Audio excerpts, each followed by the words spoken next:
The train lurched to a stop, and Clara's stomach lurched with it. Through the smudged window, Montana spread out like a promise that had already been broken. The sky was too big. The mountains looked like they wanted to crush everything beneath them. Dust devils spun across the depot platform, and the few people waiting there had faces like shuttered windows, closed, suspicious, unwelcoming. Clara pressed her palm against the glass. It was cold. Everything here would be cold, she thought. Cold and hard and nothing like the advertisements had promised. Seeking honest woman of good character for marriage. Simple farming life. Modest means, must be willing to work. No frills, no nonsense. If you're strong enough for the frontier, write to Ethan Hale, Silver Ridge, Montana Territory. Simple. Modest. The words had felt like a lifeline when she'd read them in that Boston boarding house, her last dollar spent on a newspaper, her landlady's threat still ringing in her ears. She'd written back that same night, her handwriting shaky from hunger. She'd lied about almost everything, said she could cook, said she could sew, said she came from a good family, fallen on hard times rather than no family at all. 3 weeks later, the reply came. Formal, brief. A train ticket fell out of the envelope. Your acceptance is noted. Arrive November 14th. Arrangements have been made. No poetry, no sweet words. But Clara hadn't been looking for romance. She'd been looking for survival, and survival didn't come with declarations of affection. The conductor appeared at her shoulder, his face craggy and weathered. Silver Ridge, miss. This is your stop. Clara stood, smoothing her dress. It was the only decent one she owned. Dark green wool, mended so many times the seams were more thread than fabric. Her trunk contained even less. 2 other dresses, both worse, undergarments with holes, a hairbrush missing half its bristles, and a small cameo that had belonged to her mother. That was it. 22 years of life reduced to one battered trunk and a desperate gamble. She stepped onto the platform, and the wind hit her like a fist. It carried the smell of horses and wood smoke and something else, something mineral and ancient, like the earth itself was bleeding. Mrs. Hale! Clara turned. The woman who'd spoken stood near a gleaming black carriage that looked wildly out of place against the rough-hewn depot. She was perhaps 60, dressed in a traveling suit that probably cost more than Clara had earned in her entire life. Her face was handsome in a severe way, all sharp angles and assessing eyes. I'm Clara Whitlock, Clara said. Not Mrs. Hale yet. The wedding hasn't... A technicality. The woman's smile was thin as paper. I'm Constance Hale, Ethan's mother. Welcome to Montana. The way she said welcome made it sound like a threat. Constance's gaze traveled over Clara with surgical precision, cataloging every mend, every stain, every sign of poverty. Clara forced herself to stand straight, to meet those cold eyes. She'd survived Boston's worst tenements, worked in factories that chewed up girls and spit out corpses. She wouldn't be cowed by one rich woman's disapproval. The carriage is waiting, Constance said, turning away. We have quite a distance to travel. A man in livery, actual livery, like something from a storybook, loaded Clara's pathetic trunk. She climbed into the carriage, sinking into upholstery softer than any bed she'd ever slept in. Constance settled across from her, arranging her skirts with practiced precision. The carriage rolled forward, and Clara watched Silver Ridge pass by the window. It was larger than she'd expected. A real town, not just a collection of shacks. She saw a bank, a hotel, a mercantile with glass windows, a church with a white steeple. People moved along the boardwalks, but as the carriage passed, they stopped. Stared. They're looking at us, Clara said. They're looking at you. Constance's voice was flat. You're a curiosity. We don't often have visitors. The pause before visitors felt deliberate, weighted. Clara turned from the window. The advertisement said Ethan was a farmer. Did it? It said modest means. How interesting. Constance smiled that paper-thin smile again. Tell me, Miss Whitlock, what made you answer an advertisement from a complete stranger? Desperation? The bluntness should have shocked her. It didn't. Clara had learned young that rich people said whatever they wanted because they could afford the consequences. Yes, Clara said. Desperation. I assume that's what you were counting on. Something flickered in Constance's eyes. Surprise, maybe, or a grudging respect. At least you're honest about it. That's more than the last one. Clara's breath caught. The last one? But Constance had already looked away, her gaze fixed on something outside the window. The silence that followed felt intentional, like a door being firmly shut. The carriage turned off the main road onto a private drive lined with cottonwood trees. They drove for what felt like miles. The landscape changed, became manicured, controlled. Fences appeared pristine and white. In the distance, Clara could see cattle, hundreds of them, spreading across pastures that seemed to go on forever. This wasn't a farm. This was an empire. Then the house came into view, and Clara's heart stopped. It was a mansion. 3 stories of dark stone and carved wood, with towers and balconies and windows that caught the late afternoon sun like eyes. It looked like something transplanted from a European countryside, dropped into the Montana wilderness by some capricious god who wanted to prove a point about conquest. "There's been a mistake," Clara whispered. "No mistake," Constance said. "Welcome to Blackwood Estate, Miss Whitlock. Your new home." The carriage stopped before a massive front door. The liveried man opened the carriage, offering his hand. Clara took it, her legs unsteady as she stepped down onto a gravel drive that was probably raked smooth every morning. The door opened before they reached it. Ethan Hale stood in the doorway, and Clara's first thought was that he looked tired. He was handsome in an unremarkable way. Brown hair, regular features, medium build, but there were shadows under his eyes, and his smile, when it came, seemed to take effort. "Miss Whitlock." He descended the steps, his hand extended. "I hope the journey wasn't too difficult." His handshake was brief, his palm slightly damp. Nervous, Clara realized. He was nervous. "It was fine," Clara said, her voice steadier than she felt. "Though I'm confused. Your advertisement said, 'I know what it said.'" Ethan glanced at his mother, something unreadable passing between them. "Perhaps we could discuss it inside. You must be exhausted." "I'm not exhausted. I'm owed an explanation." Constance made a small sound. Amusement or irritation, Clara couldn't tell. Ethan's jaw tightened. "You're right," he said. "You are. But could we at least get out of the cold first?" Clara wanted to refuse, wanted to demand answers right there on the gravel drive, but the wind was picking up and she hadn't eaten since morning. Fine. The interior of the house was even more overwhelming than the exterior. A chandelier hung in the entrance hall, crystal dripping like frozen tears. The floor was polished marble that reflected their faces back at them, distorted and strange. Oil paintings lined the walls, landscapes and portraits, all in heavy gilt frames. A portrait directly ahead caught Clara's attention. A man in his 50s, hard-faced and stern, wearing clothes from perhaps 20 years ago. There was something cruel about his mouth. "My father," Ethan said, following her gaze. "He built this house." "On what?" Clara asked. "The advertisement said farming." "We do farm, among other things." Ethan's discomfort was palpable now. "Miss Whitlock, Clara, I apologize for the deception. The advertisement was simplified. I thought if I'd been honest about the circumstances, about what I could offer, it would attract the wrong kind of attention. Women seeking money rather than what? A partnership?" Clara laughed, the sound sharp in the cavernous hall. "You lied to make sure you got someone desperate enough not to have options, someone who'd be grateful for anything. That's not, it's exactly that." Clara's anger was rising now, hot and clean. "You wanted someone powerless, someone who couldn't say no." "If you'll allow me to explain, Mrs. Hale?" A new voice, young and female, echoed from the staircase. "Is she here? Did she actually come?" A girl appeared on the landing above them, perhaps 15 or 16, with Ethan's brown hair and Constance's sharp features. She wore a blue dress that probably cost more than Clara's entire wardrobe, but her face was eager, almost desperately hopeful. "Lily," Constance said, her voice sharp, "go to your room." "But I want to meet her. Now." The girl's face fell. She looked at Clara with something that might have been pleading, then turned and disappeared back up the stairs. The sound of a door slamming echoed through the house. "My sister," Ethan said unnecessarily. "She's enthusiastic."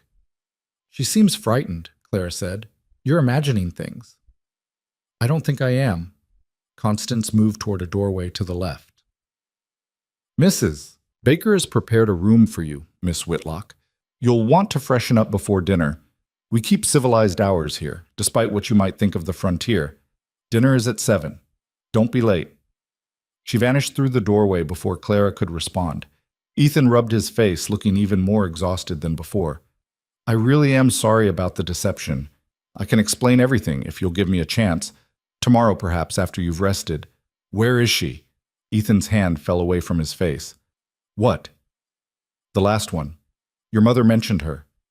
Where is she? The silence that followed was so complete Clara could hear her own heartbeat. I don't know what you mean, Ethan said finally. Your mother said I was more honest than the last one. Who was she talking about? A misunderstanding. Mother sometimes... Don't... Clara's voice was steel. I've been lied to enough today. Was there another woman? Another bride? Ethan's face had gone pale. There was a woman, yes, but she left. Decided this life wasn't for her. Took the train back east. When? 3 years ago. What was her name? I don't see how that's relevant. What was her name? Ethan's hands clenched into fists at his sides. Sarah Brennan.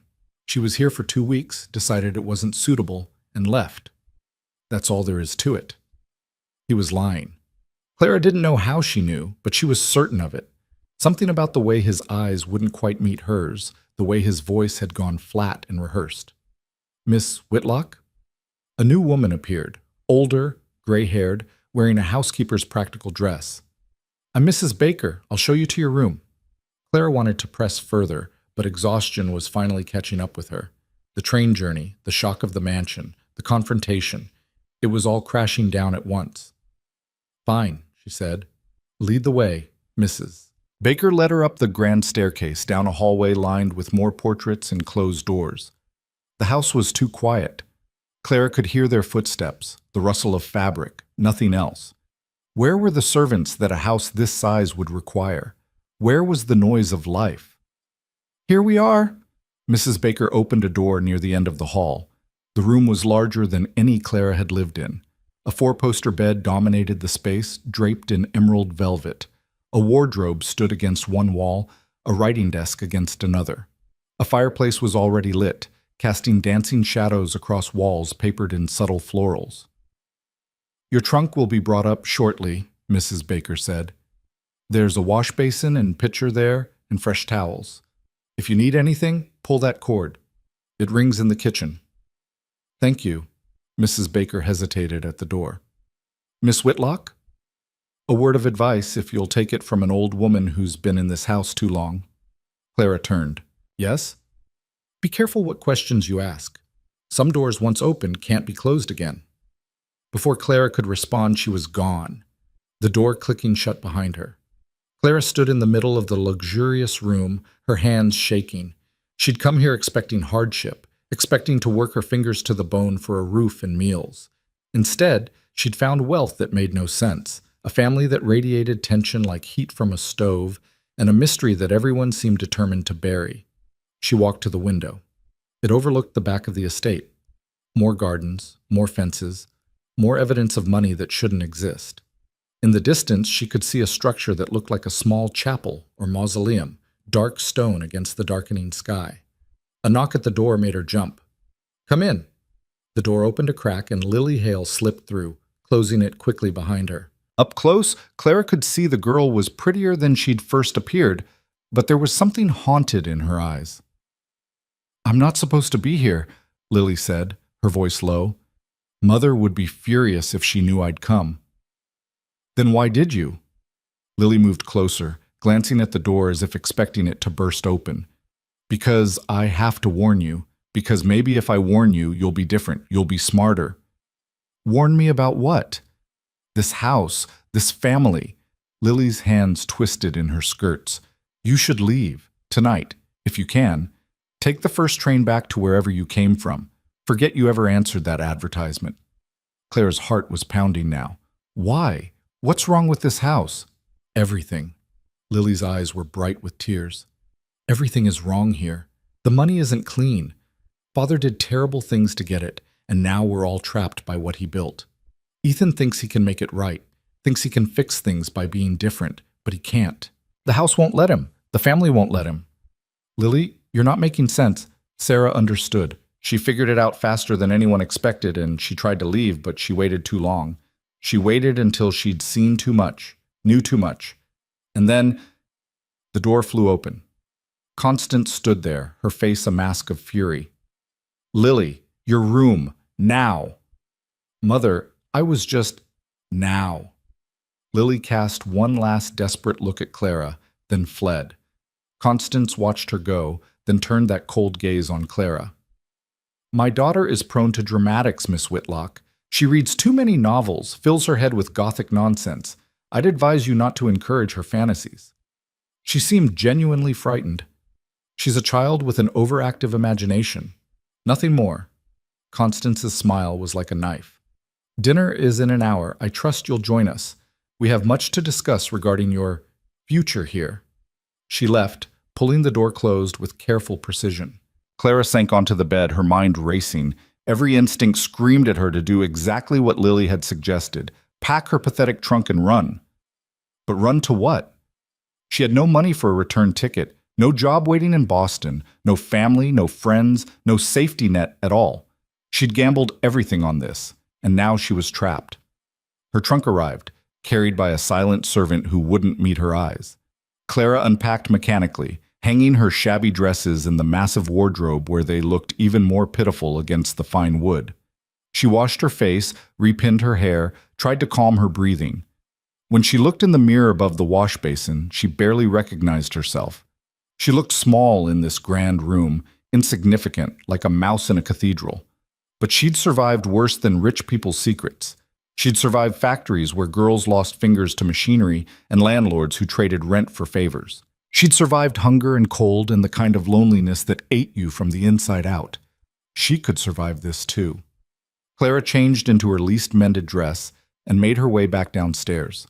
She could hear voices coming from somewhere to the right and followed them to a dining room that could have seated 30 people. Instead, only 4 places were set, clustered at one end of a table that stretched into shadow. Ethan stood when she entered, as did an older man she hadn't seen before. He was perhaps 50, well-dressed, with iron-gray hair and the kind of face that revealed nothing. Miss Whitlock, Ethan said, this is Marcus Bennett, our family attorney. He handles all our business affairs. Bennett's handshake was firm, professional. A pleasure to meet you, Miss Whitlock. I've heard a great deal about you. From whom? We only just met. Bennett's smile didn't reach his eyes. From Ethan, naturally. He's been quite anxious about your arrival. They sat. Servants appeared, 2 of them, moving with practiced silence, bringing soup, bread, wine. Clara's stomach growled, reminding her she hadn't eaten since dawn, but she forced herself to eat slowly, to use the right spoon, to not betray just how desperately hungry she was. I've prepared the marriage contract, Bennett said, producing papers from a leather case. Quite standard, really. In the event of Ethan's death, you'll receive a widow's portion, enough to live comfortably, though, of course, the bulk of the estate remains with the family. There are also provisions regarding children, should any be born of the union. Clara's hand tightened on her spoon. You're very confident this marriage will happen. Aren't you? Constance asked. You came all this way. I came because I was promised a farm and an honest man. I'm sitting in a mansion with a family that lies as easily as breathing, so no, I'm not confident about anything. Ethan set down his wine glass. You're angry. You have every right to be. But please, let me explain. The advertisement was misleading, yes, but my intentions were genuine. I do want a wife, a partner, someone who chose this life for the right reasons. And what are the right reasons? Not money, not social climbing, just a genuine desire to build something honest and real, even in difficult circumstances. How noble, Clara said, not bothering to hide her sarcasm. Lying to find honesty, that makes perfect sense. Bennett cleared his throat. Perhaps we should discuss the practical matters. The wedding is scheduled for 3 days from now. That gives you time to... 3 days? Clara's voice rose. I haven't even agreed to marry him. But surely nothing. Clara stood, her chair scraping against the floor. I need answers before I agree to anything. Real answers, not the rehearsed scripts you're all reciting, starting with Sarah Brennan. What really happened to her? The silence was absolute. Even the servants had gone still. Finally, Constance spoke. She left. That's all there is to it. You're lying. Careful, Miss Whitlock. You're a guest in this house. Am I? Because it feels more like I'm a prisoner. Clara looked at each of them in turn, Ethan's guilty face, Constance's cold fury, Bennett's practiced neutrality. Someone tell me the truth, or I'm leaving tonight. I'll walk to town if I have to. Ethan stood. You'll never make it. It's 6 miles and the temperature's dropping. You'd freeze before you got halfway. Then I'll die honest instead of living as a liar's wife. Clara, please. The truth, Ethan. Now. He looked at his mother. Some wordless communication passed between them. Then Ethan's shoulders sagged in defeat. Sarah came here 3 years ago, just like you. Answered the same advertisement. She stayed for 2 weeks and then she left in the middle of the night. Took one of the horses, rode toward town. We found the horse the next morning, wandering loose. We never found Sarah. Clara's blood went cold. You never found her? We searched, Ethan said quickly. For days. The sheriff organized search parties, but the wilderness here is vast, and if she went off the trail, got lost in the dark, people die out here, Clara. It's not uncommon. Did you report it to territorial authorities? Of course we did, Bennett interjected smoothly. There was an investigation. Everything was thoroughly examined. The conclusion was death by misadventure. She panicked, fled unwisely, and the frontier claimed her. Tragic, but hardly unprecedented. Why did she run? No one answered. Why? Clara repeated, her voice hard. Did she run in the middle of the night, so frightened that she'd rather risk dying in the wilderness than stay in this house 1 more hour? Lily's voice came from the doorway, small and clear. Because she found the ledgers. Everyone turned. Lily stood there in her nightgown, her hair loose around her shoulders, looking younger and more fragile than before. Lily, go back to bed, Constance commanded. No. For the first time, Lily's voice carried something other than fear. Someone has to tell her the truth. Someone has to be honest for once. Lily. Father kept ledgers, records of everything, every deal, every acquisition, every piece of land the railroad helped him steal. Sarah found them in his study. She confronted him at dinner just like this, called him a thief and a murderer. He just smiled at her. That's when she knew she was in danger. That's when she ran. Clara felt the room tilting around her. The railroad? My father was a land agent for the Northern Pacific, Ethan said quietly. He helped secure right-of-way agreements with ranchers and homesteaders. Some of those agreements were not obtained ethically. Not obtained ethically, Clara repeated. That's a delicate way of saying he stole land. He used the law, Bennett said. Everything was legal, even if it wasn't always moral. And when the law wasn't enough, what then? The silence answered her question. Oh my God, Clara whispered. He killed people. We don't know that, Ethan said, but his voice was weak. There were incidents, violence, but Father always claimed. Father was a monster, Lily said, and Mother helped him. And now we're all living in a house built on bones. Constance moved so fast Clara didn't see it coming. The slap echoed through the dining room, sharp as a gunshot. Lily's head snapped to the side, a red mark blooming on her cheek. You will not speak of your father that way, Constance hissed. You will not betray this family with your melodramatic... Stop. Clara's voice cut through the room like a blade. Hit her again, and I'll make sure every newspaper from here to Boston knows exactly what kind of people you are. Constance turned, her eyes murderous. You don't have that power. Don't I? I'm a witness now. To everything you've just admitted, fraud, theft, possibly murder. And I'm not some frightened girl you can make disappear. I came from nothing. I've got nothing to lose. That makes me dangerous. Bennett stood smoothly, his lawyer's mask firmly in place. I think everyone needs to calm down. Miss Whitlock, you're understandably upset, but making accusations... I'm not making accusations. I'm stating facts. Your client built his fortune on stolen land and possibly blood. His son lured me here under false pretenses, and the last woman who figured that out vanished into the wilderness and was never seen again. Those are facts, Mr. Bennett. What are you going to do about them?" "What are you going to do about them?" Constance asked. "Run? You said it yourself. You have nothing, nowhere to go. You're trapped here just as much as we are." Clara looked at her, this elegant woman with blood on her hands and ice in her veins, and felt something shift inside her, a door opening, a decision being made. "No," Clara said. "I'm not trapped, because I'm not running. I'm staying." Ethan's head snapped up. "What?" "I'm staying. I'm going to marry you in 3 days, just like you planned. I'm going to become part of this family with all the rights and privileges that entails." "I don't understand," Ethan said. Clara smiled, and it felt like the first genuine expression she'd worn since arriving. "I know you don't, but you will." She turned to Bennett. "That contract you mentioned, I want to review it, tonight, and I want some amendments made." "What kind of amendments?" "The kind that protect me. The kind that give me access to family records, family accounts, family business. If I'm going to be a Hale, I'm going to be a real one, not some ornamental wife locked in a pretty room." "Absolutely not," Constance said. "You have no right." "I have every right. You brought me here. You dangled this marriage as salvation. Now you're stuck with me, unless you want me to walk out of here and start talking to people in town about Sarah Brennan and missing ledgers and mysterious disappearances." Bennett's eyes had gone sharp, calculating. "You're blackmailing us." "I'm negotiating." "Isn't that what you do, Mr. Bennett? Negotiate?" "This is insane," Ethan said. "Clara, you don't want to do this. This family, this business, it'll poison you. It poisons everyone it touches."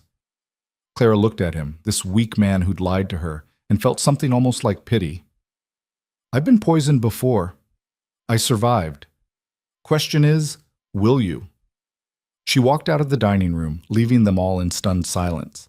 Her hands were shaking, adrenaline coursing through her veins like fire. She'd just declared war on a family that had destroyed anyone who threatened them. It was possibly the stupidest thing she'd ever done. But she'd meant what she said. She wasn't running. Sarah Brennan had run, and the wilderness had swallowed her. Clara would do the opposite. She'd dig in. She'd learn their secrets. She'd find out exactly what this family had done and what they were still hiding, and then she'd decide what justice looked like.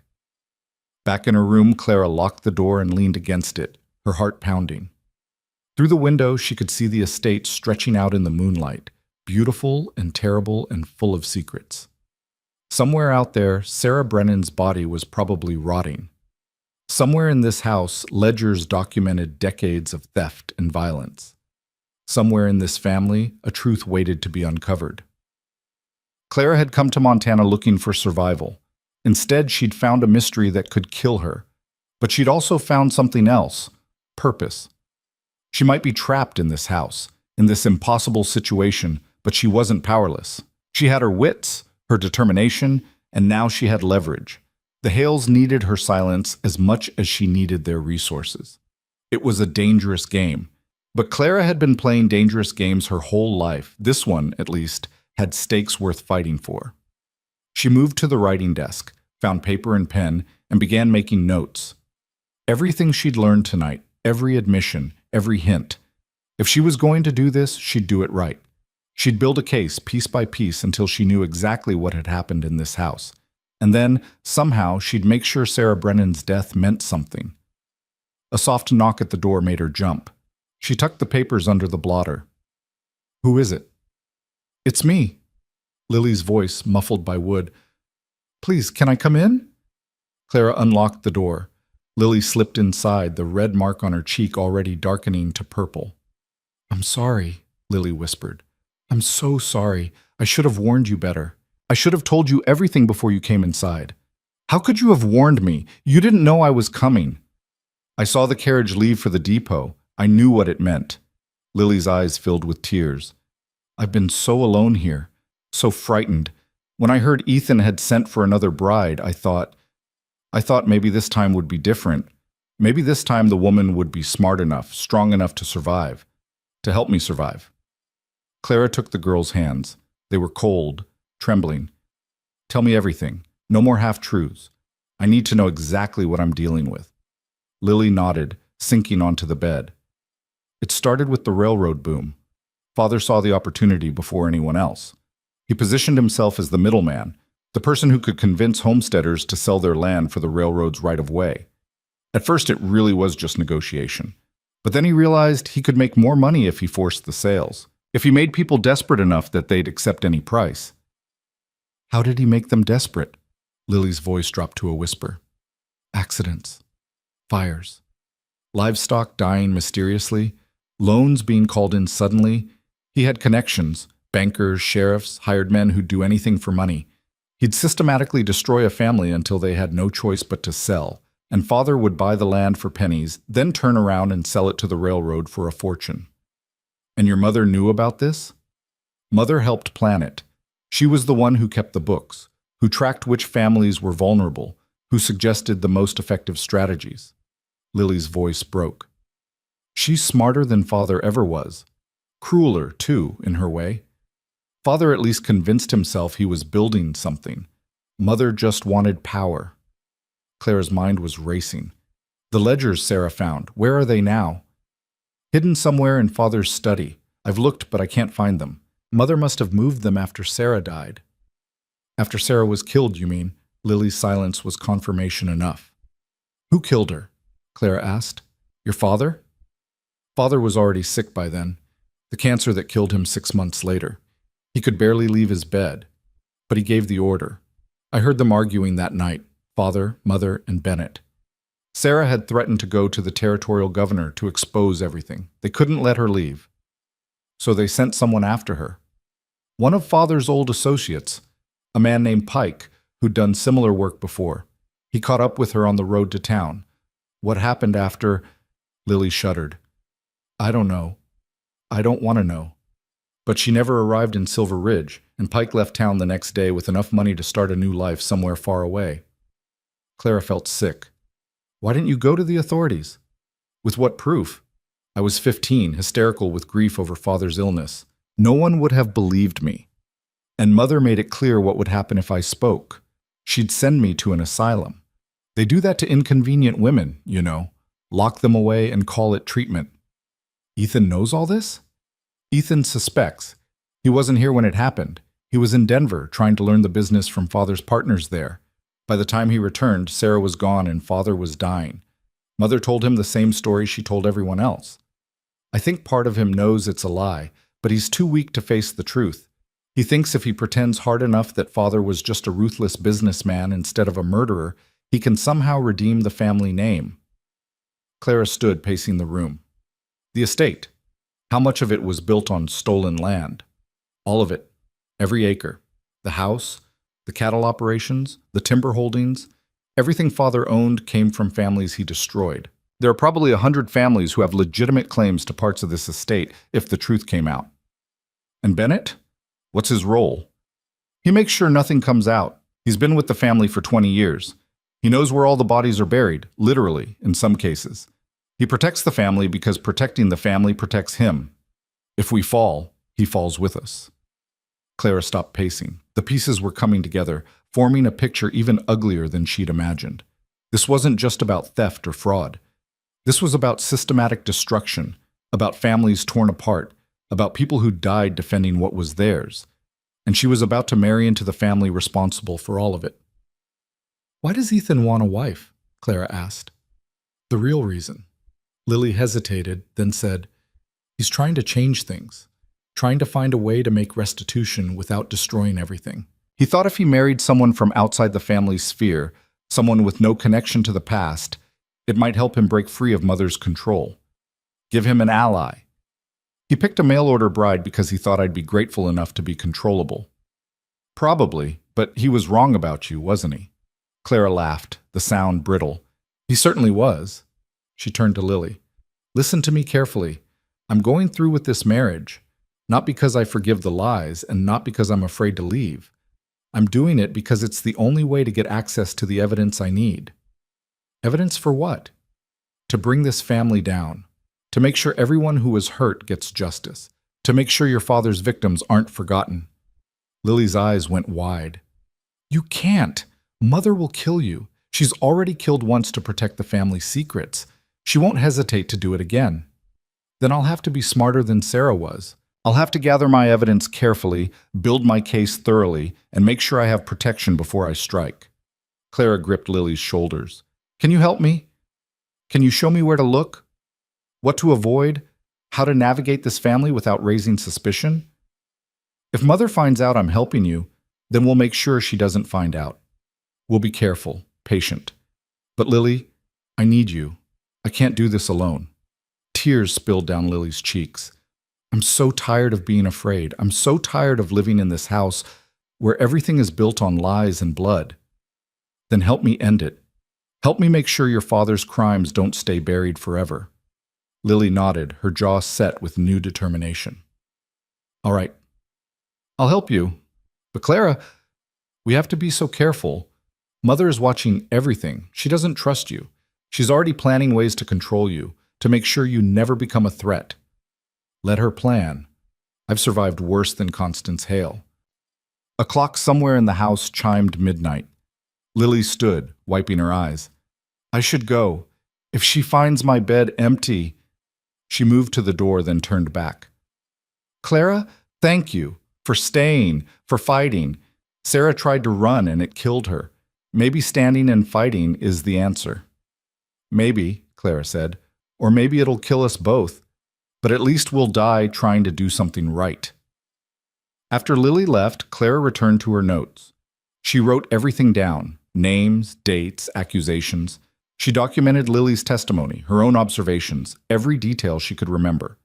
When she was done, she folded the papers carefully and hid them inside the lining of her trunk, the one place she knew no servant would dare look. Then she lay in the enormous bed, staring at the ceiling, listening to the house settle around her. Somewhere in this mansion were ledgers that documented decades of theft. Somewhere were contracts that proved fraud. Somewhere, perhaps, were records of the people who'd been killed to keep the secret safe. Clara had 3 days until her wedding. 3 days to start building her case, to start understanding the scope of what the Hale family had done. It wasn't much time, but Clara had learned to work with what she had. She'd come to Montana expecting to marry a farmer and live a simple life of honest work. Instead, she'd stumbled into a conspiracy of wealth built on bones, protected by murder, maintained by fear.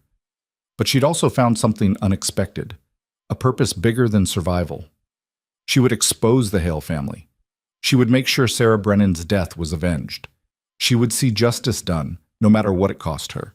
And if that meant marrying a liar, living in a house of secrets, and playing a dangerous game with a murderous matriarch, then that's what she'd do. Clara Whitlock had spent her whole life being underestimated, overlooked, dismissed as just another desperate girl trying to survive. It was time to show everyone exactly how wrong they'd been. Clara woke to someone shaking her shoulder. Her eyes snapped open to find Mrs. Baker standing over her, face pinched with worry in the gray pre-dawn light.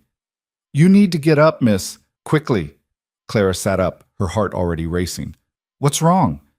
Men from town. They're at the front door demanding to see Mrs. Hale. The senior Mrs. Hale. Mrs. Baker's hands twisted in her apron. They're not happy.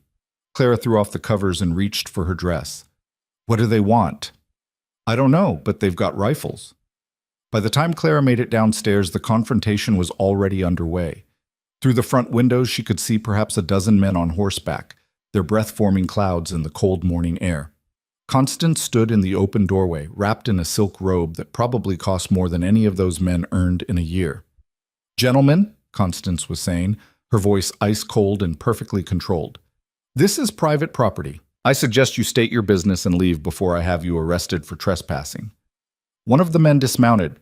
He was perhaps 40, weathered and lean, with eyes that burned with barely controlled fury.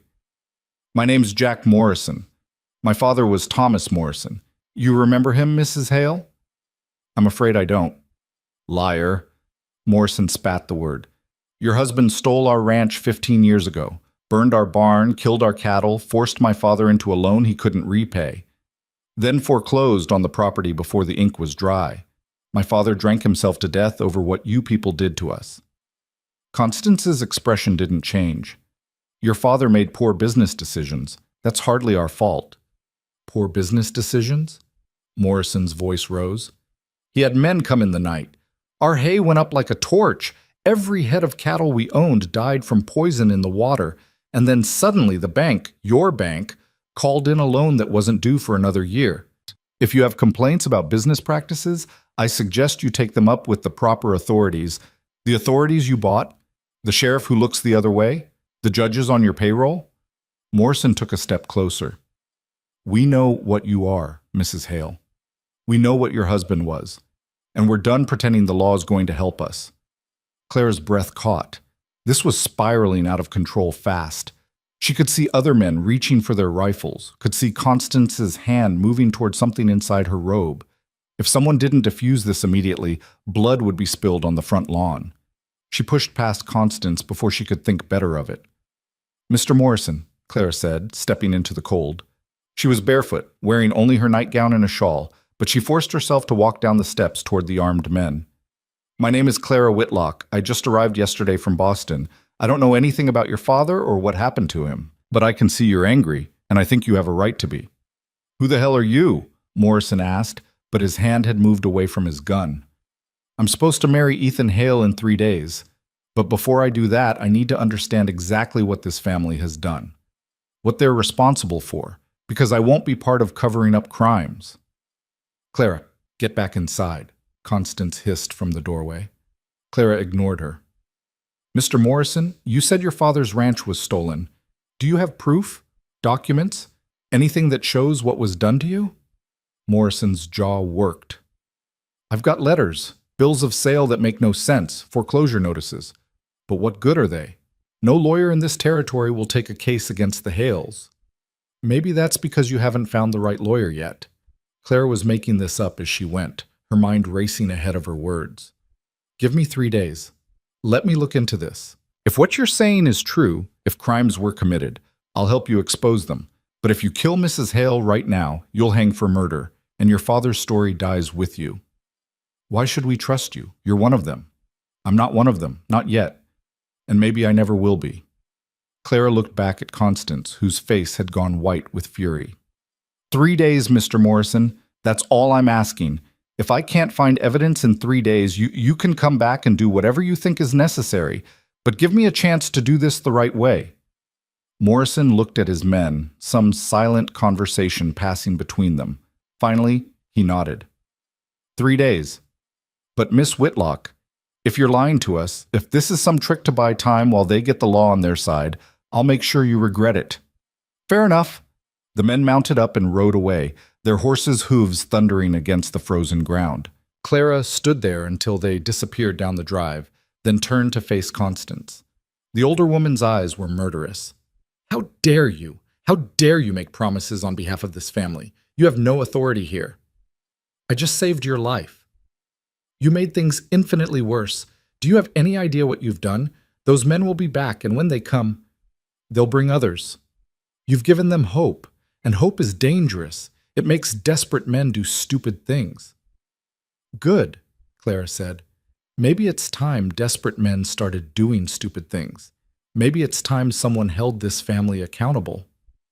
Constance moved so fast Clara barely saw it coming. Her hand cracked across Clara's face, the ring on her finger cutting skin. Clara tasted blood. You will never speak to me that way again, Constance said, her voice deadly quiet. You are a servant who got ideas above her station. You're a mail-order bride, a charity case we took in out of pity for my son's loneliness. But make no mistake, if you threaten this family, I will destroy you just as thoroughly as I've destroyed everyone else who stood in our way.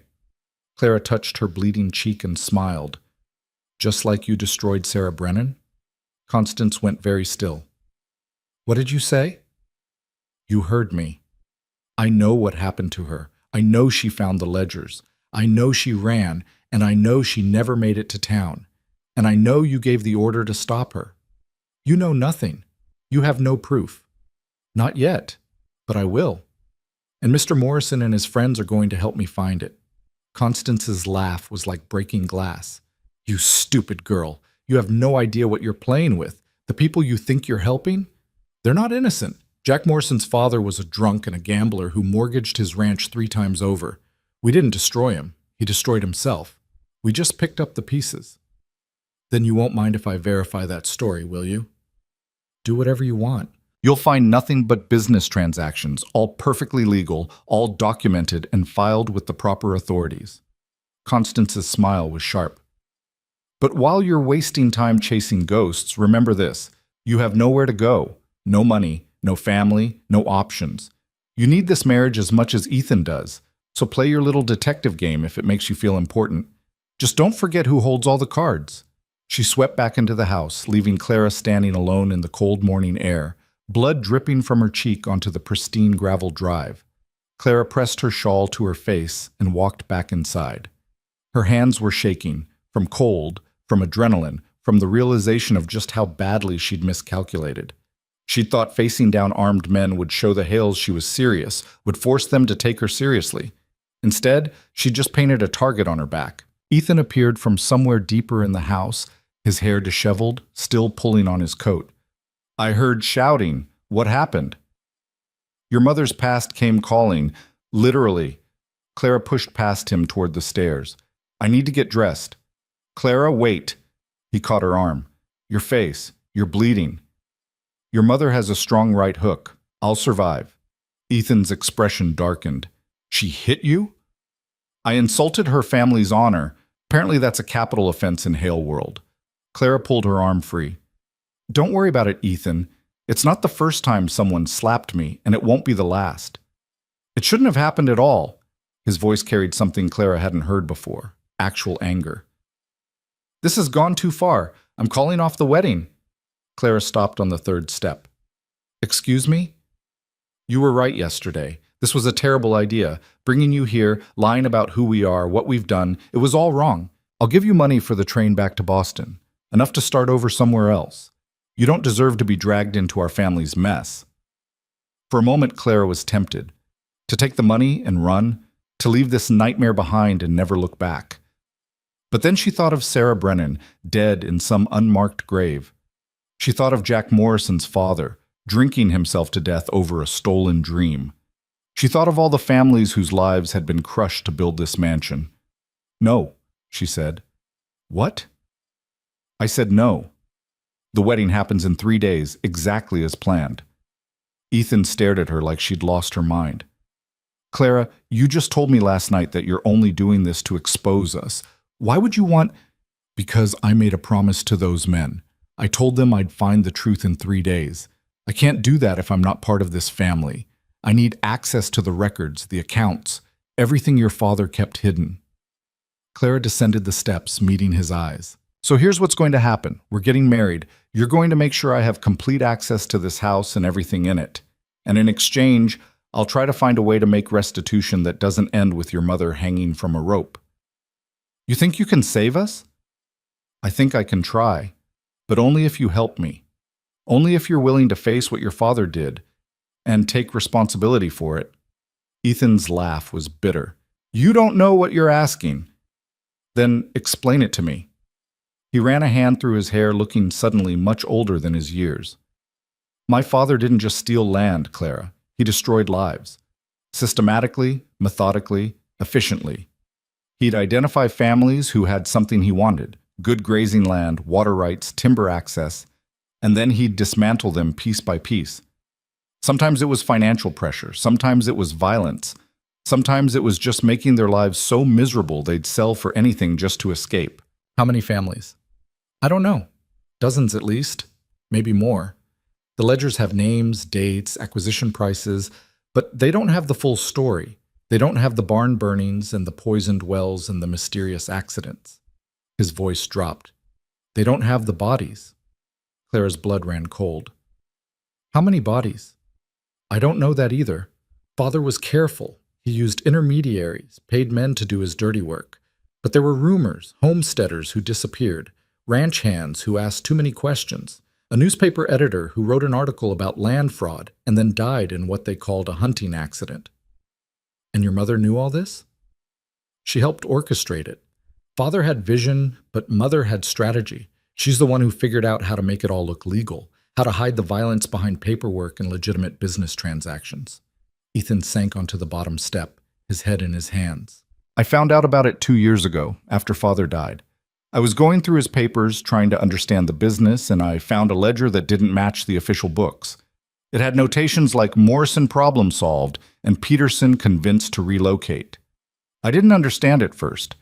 Then I started asking questions, and Mother sat me down and explained exactly what kind of empire I'd inherited.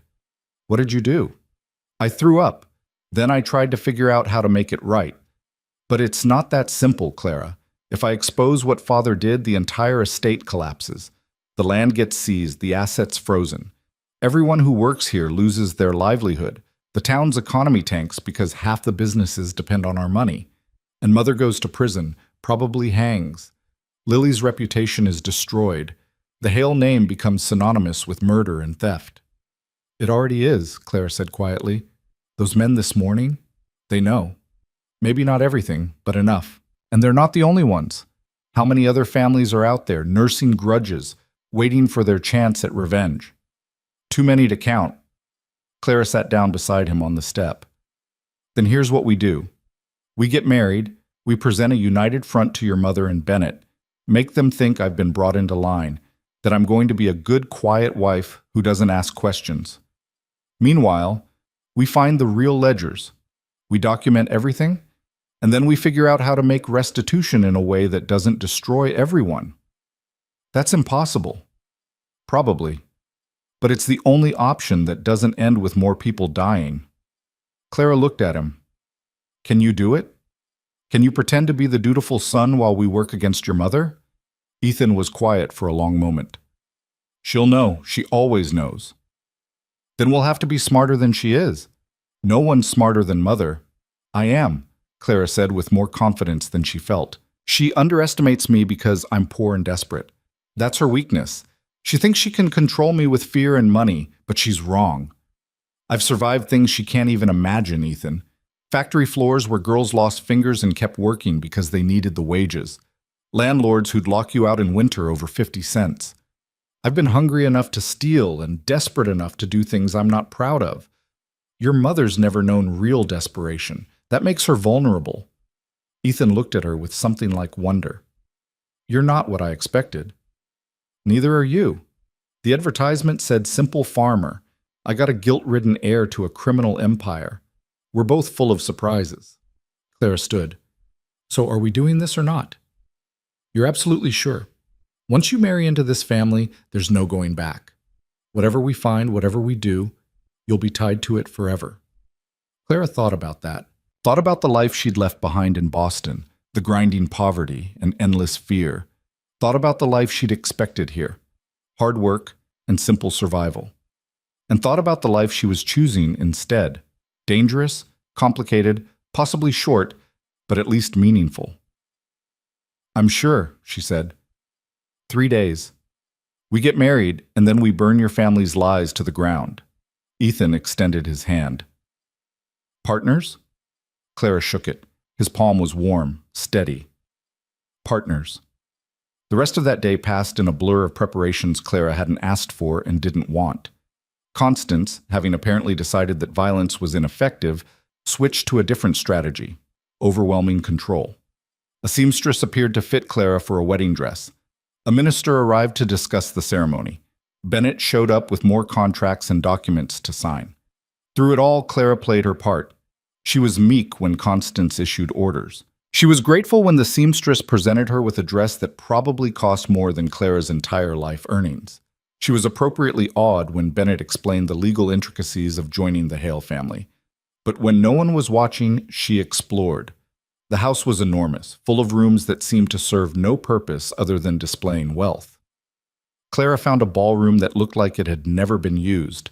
She found a library with leather-bound books still in their shipping crates.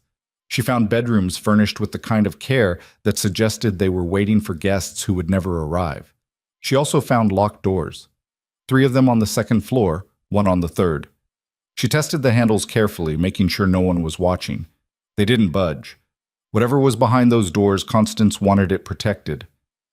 That evening, Clara cornered Mrs. Baker in the kitchen. Those locked rooms upstairs, Clara said, keeping her voice casual. What's in them? Mrs. Baker's hand stilled over the potatoes she was peeling. I don't know, miss. I've never been in them. In all the years you've worked here. Mrs. Hale keeps the keys herself, says some rooms are private family matters. Mrs. Baker's voice dropped. But I've heard things, late at night, footsteps, doors opening and closing. Someone goes in there regularly. Constance? Or Mr. Bennett? Sometimes both of them together carrying boxes.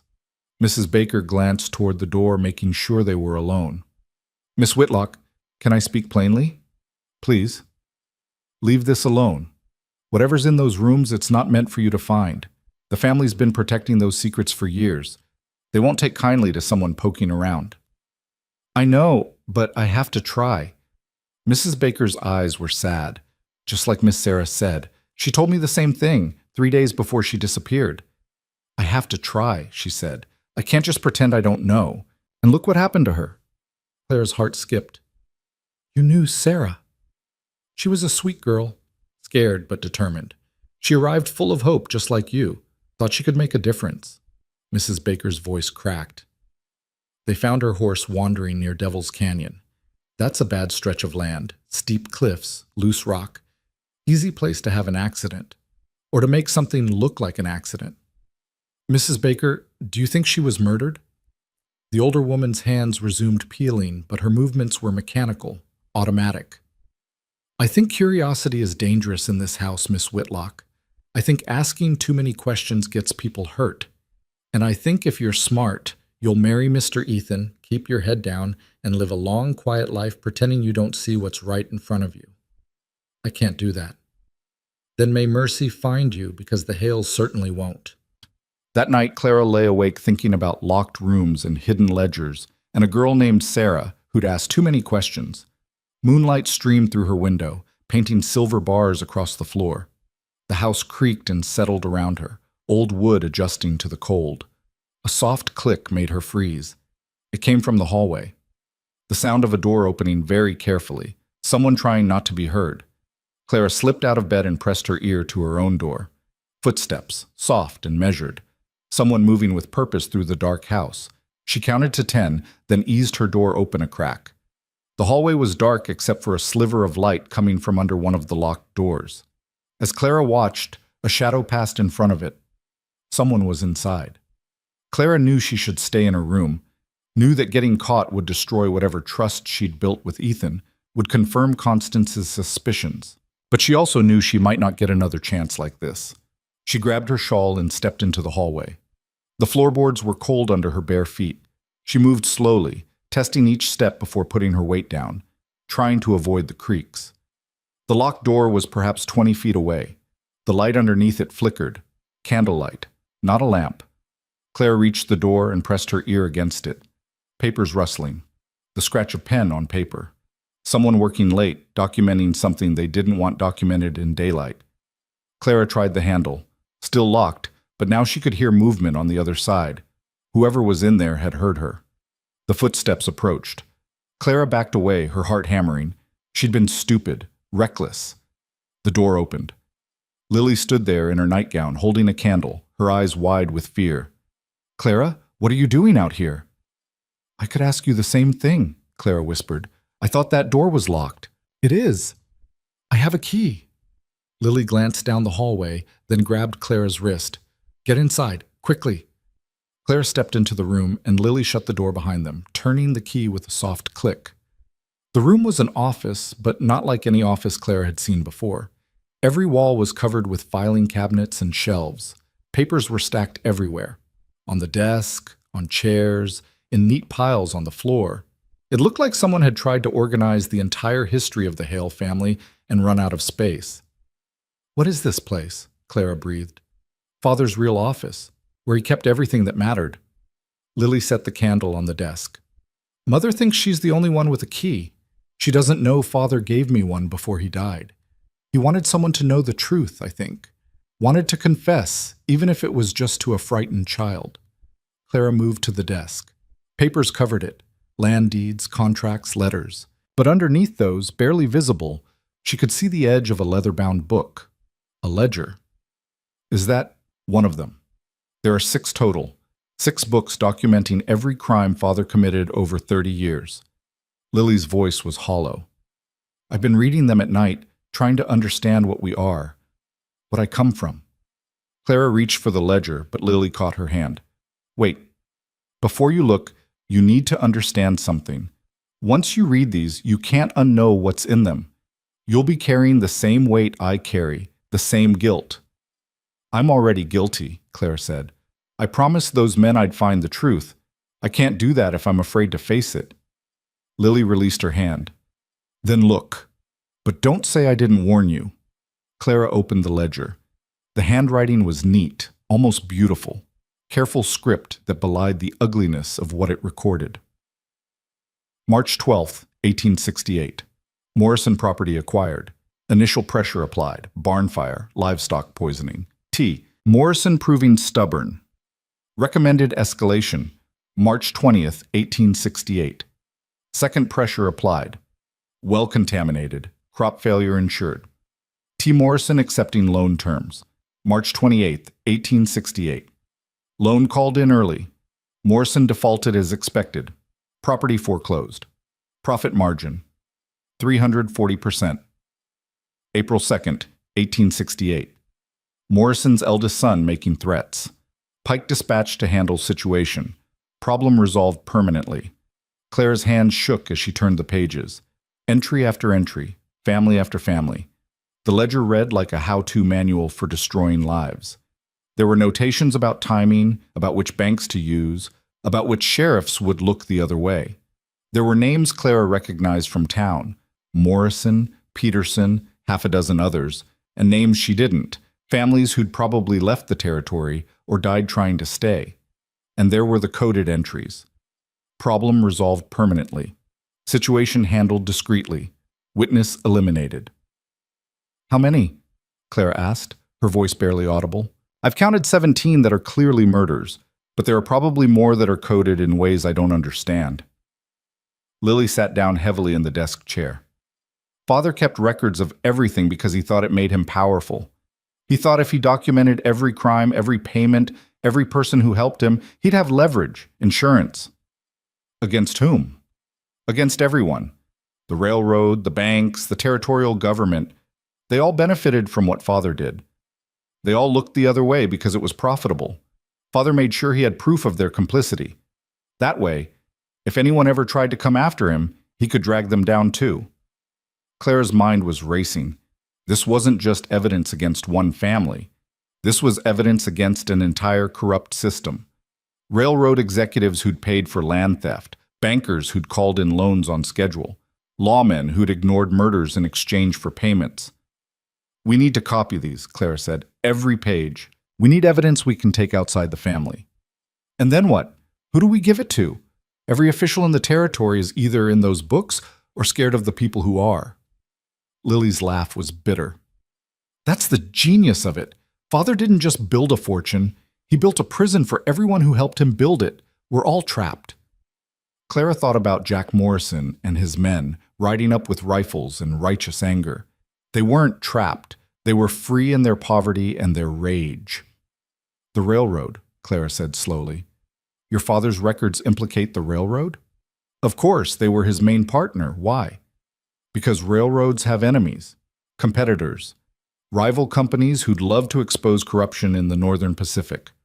Clara's excitement was building. And there are federal investigators who oversee railroad land grants. If we could get this information to them, they'd bury it. They're all bought and paid for. Not all of them. Clara thought back to her time in Boston, to the factory where she'd worked. There had been an investigation into working conditions, a federal agent who'd actually cared, who'd pushed for reforms even when local officials tried to stop him. Men like that existed. They were rare, but they existed. Even if we found an honest investigator, how would we get the evidence to him without Mother finding out? Lily asked. Clara looked at the ledgers, at the cabinets full of documents, at the decades of carefully recorded crimes. We start small. We copy pages carefully, a few at a time, so no one notices they've been disturbed. We hide our copies somewhere safe, and we wait for the right moment. The wedding, Lily said suddenly. There will be guests, people from town, business associates, the minister. Bennett will be distracted with the ceremony. Mother will be focused on maintaining appearances. It's the perfect time to work. Assuming your mother actually goes through with it, she might decide I'm too dangerous and call the whole thing off. She won't. Calling it off would show weakness, would make people ask questions. Mother would rather marry you to Ethan and control you than admit she made a mistake. Lily stood. But Clara, you need to be careful. If she even suspects you've been in here, I know, I'll be careful. Clara closed the ledger, committing what she could to memory. Can you let me in here again, before the wedding? Tomorrow night. Same time, but only for an hour. Any longer, and we risk someone noticing. They left the office separately, Lily first, then Clara, after counting to 50. The hallway was still dark, still silent. Clara made it back to her room without incident, but her heart didn't stop racing until she was safely behind her locked door. She sat at the writing desk and began reconstructing what she'd read, writing down every detail she could remember. Names, dates, methods. She wrote until her hand cramped, until the first gray light of dawn started seeping through the window. When Mrs. Baker knocked to wake her, Clara had barely slept. But she had pages of notes hidden in her trunk lining, and she had a plan. 2 more days until the wedding. 2 more days to gather evidence, to build her case, to prepare for whatever came next. Clara dressed and went down to breakfast. Constance was already there, reading correspondence with her coffee. She looked up when Clara entered, her eyes assessing. You look tired, Miss Whitlock. I didn't sleep well. The house makes strange noises at night. Old buildings settle. You'll get used to it. Constance's smile was thin. I trust you'll look more rested for the wedding. We can't have the bride appearing haggard. I'll do my best. Ethan arrived, followed by Bennett carrying yet another stack of papers. The routine of breakfast proceeded, food served, coffee poured, meaningless pleasantries exchanged. But underneath the civilized surface, Clara could feel the tension. Everyone at this table knew what the others were capable of. Everyone was playing a game, trying to outmaneuver each other. Clara ate mechanically, planning her next move. She needed to get a message to Jack Morrison, needed to let him know she was making progress. But how could she get to town without raising suspicion?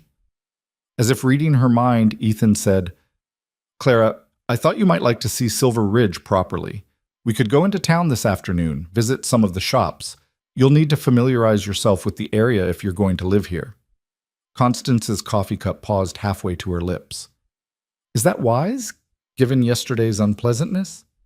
Which is exactly why we should go. We need to show the town that we're not afraid, that life continues normally. Ethan looked at Clara.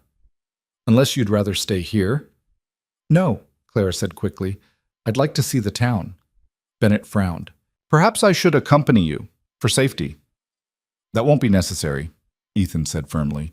We'll take the carriage, stay on Main Street, visit only respectable establishments. We'll be fine. The look Constance gave her son was calculating. Very well, but be back before dark. And Ethan, remember who you are. Remember what's at stake. I always do, Mother. They left after lunch, the carriage rolling down the long drive toward town. Clara waited until they were well away from the house before speaking. You did that on purpose. Gave me a chance to contact Morrison. I did. Ethan stared out the window. I've been thinking about what you said, about making restitution, about facing what Father did. You're right, we can't keep running from the truth. So you'll help me? Really help me, not just pretend? I'll help you, but Clara, you need to understand, Mother will fight this every step of the way. She's not going to let us dismantle everything Father built without a battle. Oh, let her fight. I'm not afraid of her. Ethan's laugh was soft. You should be. You have no idea what she's capable of. Then tell me. Stop protecting me and tell me what I'm really up against. Ethan was quiet for a long moment. When he spoke, his voice was distant, like he was recounting something that had happened to someone else. When I was 12, there was a maid who worked in the house. Young woman, maybe 20, pretty. She and Father had an affair. When she got pregnant, she tried to blackmail him. Said she'd tell Mother, tell the town, ruin his reputation unless he paid her. Clara's stomach sank. What happened to her? Mother handled it. I don't know the details, but the maid disappeared. Her family was told she'd run off to San Francisco to start over. They even got letters from her for a while. Letters Mother had forged. The baby was born in secret and given to a family downstate. The maid was never seen again. Your mother killed a pregnant girl? I don't know if she did it herself or had someone else do it, but yes, she killed a girl who threatened the family's reputation. Ethan finally looked at her. That's who you're fighting, Clara. A woman who will murder to protect her secrets. So please, be careful. Be smart. Don't give her any excuse to... He stopped as the carriage rolled into town. Silver Ridge looked different in daylight, less ominous, more normal. People moved along the boardwalks, going about their business. But Clara noticed how they stared as the Hale carriage passed, how conversation stopped and eyes followed. The carriage stopped in front of the general store. Ethan helped Clara down and they went inside together. The proprietor, a man in his 50s with nervous eyes, greeted them with obsequious courtesy. Mr. Hale! Miss Whitlock, such an honor to have you in my establishment. Please, let me know if you need anything. Anything at all. Ethan was examining fabric samples, playing his part as the attentive fiancé. Clara browsed the shelves, moving toward the back of the store where she could see a man sorting supplies. It was Morrison. He looked up, saw her, and his jaw tightened. Clara glanced back to make sure Ethan was still occupied, then moved closer. Tomorrow night, she whispered. Can you meet me at the church? After dark? Morrison's eyes narrowed. Why? Because I found what you need, proof. But I can't bring it out in daylight. Tomorrow night, 11 o'clock. Can you be there? He studied her face, trying to decide if she was trustworthy. Finally, he nodded once. I'll be there. But if this is a trap, it's not. I promise. Clara picked up a spool of thread at random. How much for this? Morrison named a price, and Clara moved back toward the front of the store. Ethan was paying for the fabric, chatting with the proprietor about wedding preparations. They left a few minutes later, Clara's heart pounding. She'd done it. She'd made contact, set up a meeting. Now she just had to survive until tomorrow night and figure out how to get the ledger copies out of the house without getting caught. As the carriage rolled back toward Blackwood Estate, Clara watched the sun setting over the mountains. Beautiful country, she thought. Strange how something so pretty could hide so much ugliness underneath. Did you find what you needed? Ethan asked quietly. Yes. Good. He didn't ask for details. Maybe he didn't want to know. They rode the rest of the way in silence, two people bound together by necessity and secrets, heading back to a house built on blood, where tomorrow Clara would become part of the family she was trying to destroy. She just had to hope she lived long enough to finish what she'd started. The wedding dress hung in Clara's room like a ghost, white silk catching the lamplight. Tomorrow she'd wear it, stand in front of a minister, and legally bind herself to a family of murderers. The thought should have terrified her. Instead, she felt oddly calm, the way she imagined soldiers felt before battle, past the fear into that cold place where only purpose mattered. She checked her pocket watch. 10:45. 15 minutes until she was supposed to meet Morrison at the church. The house had settled into its nighttime rhythms. Constance had retired an hour ago, Ethan shortly after. Mrs. Baker had finished in the kitchen and gone to her room off the servants' wing. Only Lily knew what Clara was planning, and she was keeping watch at the top of the stairs, ready to signal if anyone stirred. Clara tucked the folded papers inside her shawl, copies she and Lily had spent the past 2 nights making by candlelight, fingers cramping, eyes burning, transcribing page after page of her father-in-law's meticulous record of destruction. They'd only managed to copy portions of 2 ledgers, but it was enough. Names, dates, methods, 17 confirmed murders. 43 families destroyed. Payments to sheriffs, judges, railroad executives. It was enough to start a firestorm. Clara eased her door open. The hallway was dark except for a sliver of moonlight through the window at the far end. Lily's shadow appeared at the top of the stairs, giving a quick signal, all clear. Clara moved quickly but carefully, counting steps, avoiding the board she knew creaked. Down the stairs, through the entrance hall, past the portrait of Old Man Hale with his cruel mouth and dead eyes. She wondered if he'd known, when he was documenting his crimes so carefully, that someday his own granddaughter would use those records to destroy everything he'd built. The front door was locked, but the key hung on a hook nearby. Clara turned it slowly, wincing at the soft click. Then she was outside, the November air sharp in her lungs, stars scattered overhead like broken glass. The church was a 20-minute walk across the estate grounds. Clara had checked the route earlier, memorizing landmarks so she wouldn't get lost in the dark. Past the stables, through the orchard, along the fence line that separated Hale land from what used to be Morrison land before it was stolen. She was halfway to the orchard when she heard the footsteps behind her. Clara froze, her heart lurching. Someone was following her. She could hear them trying to be quiet, failing, boots on gravel, breathing slightly labored. She turned, ready to run or fight or... Wait! Bennett stepped into the moonlight, his lawyer's face unreadable. "Miss Whitlock, out for a midnight stroll?" Clara's mind raced. "I couldn't sleep. The wedding tomorrow, I needed air." In the middle of the night, alone? How reckless. Bennett moved closer, and Clara saw he was carrying something. A lantern, unlit. Or perhaps you're meeting someone. Someone who has no business on Hale property? "I don't know what you mean." "Don't you?" Bennett's smile was thin. "I saw you talking to Jack Morrison in the general store yesterday. Saw the way you passed him that note. Did you really think no one was watching?" Clara's blood went cold. She'd been so careful, or so she'd thought, but apparently not careful enough. "I was just asking about thread," she said, but her voice lacked conviction. "Thread? Of course." Bennett sighed. "Miss Whitlock, Clara, I'm going to give you some advice, and I strongly suggest you take it. Go back to the house. Marry Ethan tomorrow. Live a quiet, comfortable life. Forget about ledgers and dead mail-order brides and families who claim they were wronged. Because if you continue down this path, you will not survive it." Is that a threat? It's a statement of fact. You're playing a game you don't understand against opponents who've been doing this for 30 years. You cannot win. The best you can hope for is to walk away intact. Clara thought about the papers hidden in her shawl, about Morrison waiting at the church, about Sarah Brennan's body somewhere in the wilderness. "I can't walk away. Not now." Bennett's expression shifted. Something like regret crossed his features. "Then I'm sorry. Truly. You seem like a decent person. It's unfortunate that decency so rarely survives contact with reality." He raised his hand, and Clara saw he was holding a pistol. Her body reacted before her mind could catch up.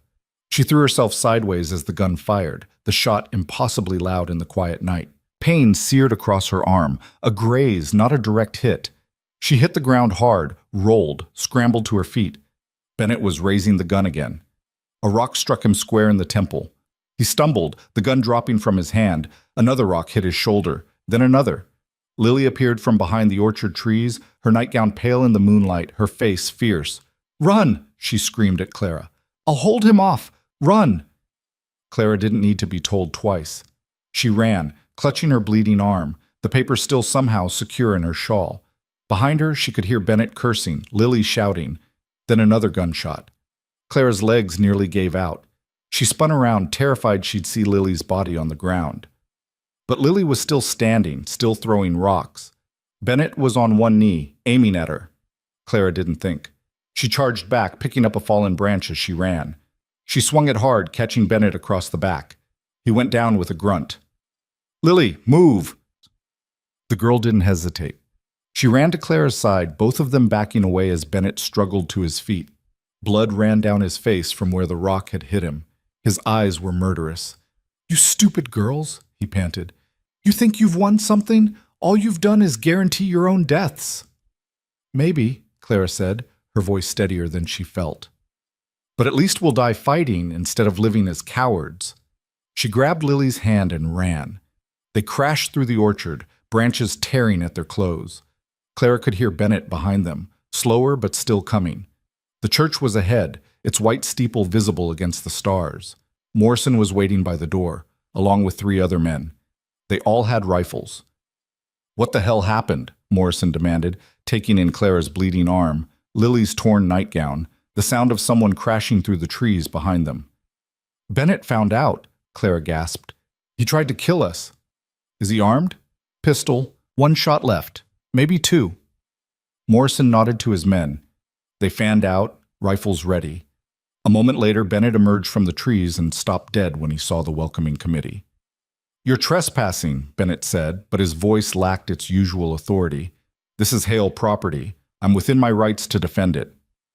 Funny, Morrison said. That's what my father said when your hired thugs came to burn our barn. Didn't stop them from killing him. I have no idea what you're talking about.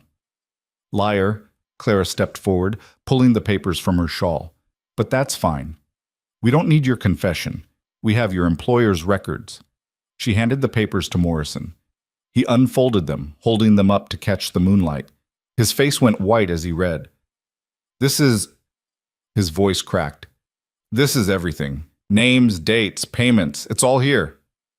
That's only part of it, Lily said quietly. There are 6 ledgers total, 30 years of crimes. One of Morrison's men was reading over his shoulder. Jesus. They really did murder your father. And the Petersons and the Johnsons, all of them. Bennett's hand moved toward his gun. Every rifle swung toward him. I wouldn't, Morrison said softly. Give me an excuse, please. Bennett's hand stilled. His lawyer's brain was working. Clara could see it, calculating odds and options. Those papers won't hold up in court. No chain of custody, no authentication. You can't prove they're genuine. Maybe not in a territorial court, Clara said. But what about a federal investigation? What about newspapers in Denver and San Francisco? What about the families who were destroyed? Do you think they'll care about legal technicalities when they finally have proof of what was done to them? You're talking about starting a war. No. I'm talking about ending one. Your war. The one your employers have been waging against innocent people for 3 decades. Bennett looked at her, and for the first time, Clara saw something other than cold calculation in his eyes. Fear. Constance will kill you for this, he said. Both of you. She'll make it look like an accident, and no one will be able to prove otherwise. Then we'd better move fast. Clara turned to Morrison. How quickly can you get copies of these documents to people who matter? Newspapers? Federal investigators? Anyone who can act on them?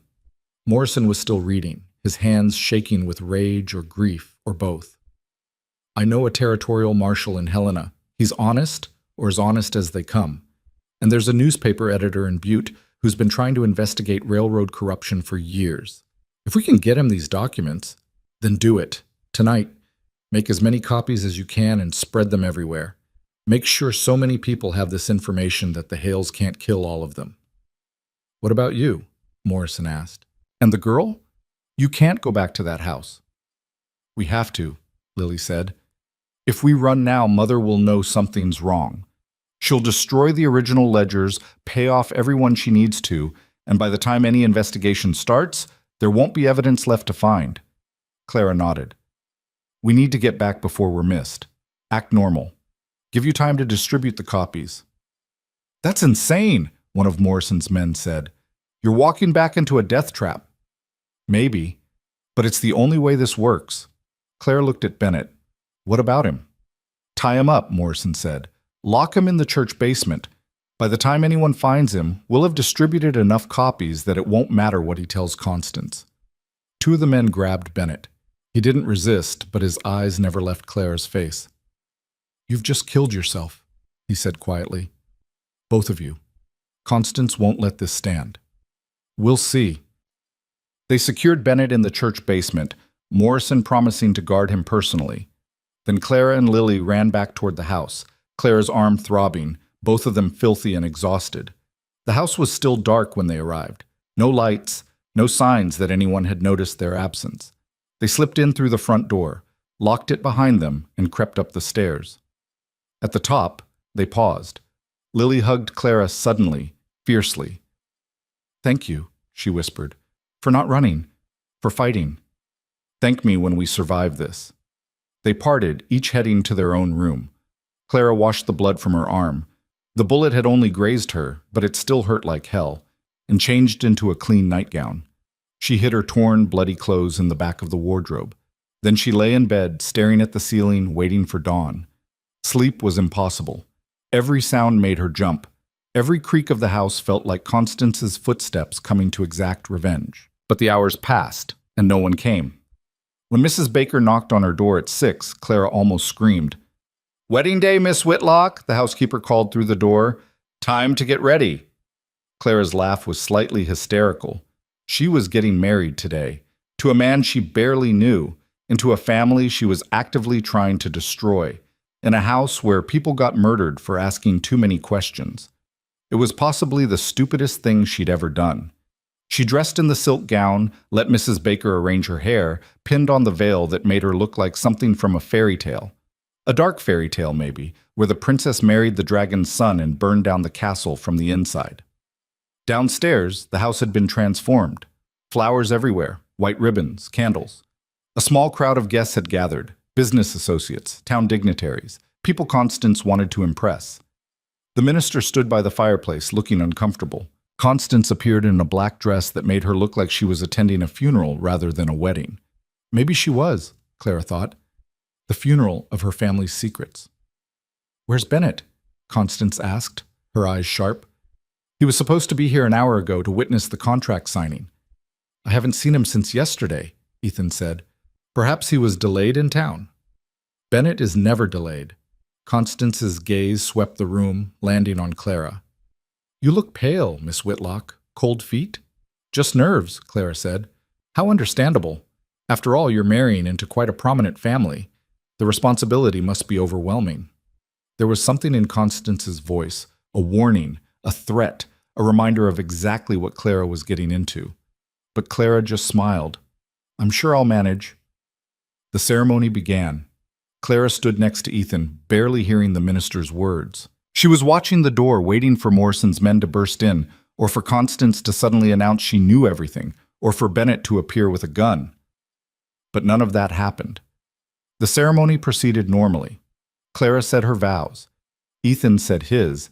They exchanged rings, a simple gold band that felt like a shackle on Clara's finger. "I now pronounce you husband and wife." Ethan kissed her, brief and chaste. The guests applauded. Constance smiled that paper-thin smile, and Clara became a Hale. The reception was torture. Clara had to smile and accept congratulations from people who probably knew exactly what kind of family she'd married into. She had to eat cake and drink champagne and pretend this was a happy occasion instead of a strategic maneuver in a war that might get her killed. Lily appeared at her elbow during a lull. "Mother's looking for Bennett," she whispered. "She sent men to his office, his house. She knows something's wrong." "How long do we have?" "Hours, maybe. Once she figures out he's missing, she'll tear this estate apart looking for answers." Clara glanced at Constance, who was talking to a railroad executive, her face animated in a way that looked fake and rehearsed. "Then we need to move faster than planned." "What do you mean?" "I mean we get those ledgers tonight, all 6 of them. We take them to Helena ourselves, directly to the federal marshal. We don't wait for Morrison to distribute copies. We bring the originals and dare anyone to deny they're real." "That's suicide. Mother will stop us." "Not if we time it right. Not if we wait until she's distracted." Clara's mind was racing now, forming a plan that was probably insane but might be their only chance. "The guests will be here for another few hours. Constance has to play hostess, has to maintain appearances. That's when we move. We'll need help. We can't carry 6 ledgers plus all the supporting documents alone." "Ethan," Clara said. "We bring him in. Fully. No more half measures." Lily looked doubtful. "He's weak. He won't stand against Mother." "He will if he thinks it's his only option. And it is. Once those ledgers go public, there's no going back. The family falls, and Ethan falls with it unless he gets ahead of it. Unless he cooperates, shows he's willing to make restitution." It was a gamble, but this entire thing had been a gamble from the moment Clara stepped off that train. An hour later, Clara found Ethan alone in the library, staring at a glass of whiskey like it held answers. "We need to talk," she said, closing the door behind her. "About what? Our sham of a marriage? The fact that you're planning to destroy my family? Or maybe the fact that Bennett has disappeared and Mother looks like she's about to start executing people?" "All of it." Clara sat down across from him. "Bennett tried to kill me last night. He knew I was meeting Morrison, knew I had copied pages from your father's ledgers. He shot at me." Ethan's head snapped up. "What?" "Lily saved me. We fought him off, and Morrison's men took him. He's locked up in the church basement right now, and Morrison is distributing copies of those ledger pages to every newspaper and law enforcement office within 100 miles. The color drained from Ethan's face. You actually did it. You actually started a war. I finished one.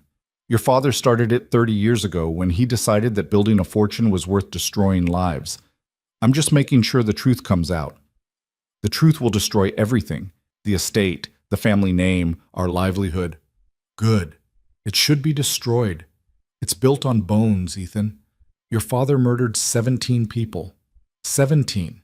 And those are just the ones he bothered to record. How many others are there? How many families torn apart? How many lives ruined? Ethan's hands were shaking. I know. I know what he did. I've been trying to find a way to make it right without consequences? There have to be consequences. Otherwise, nothing changes.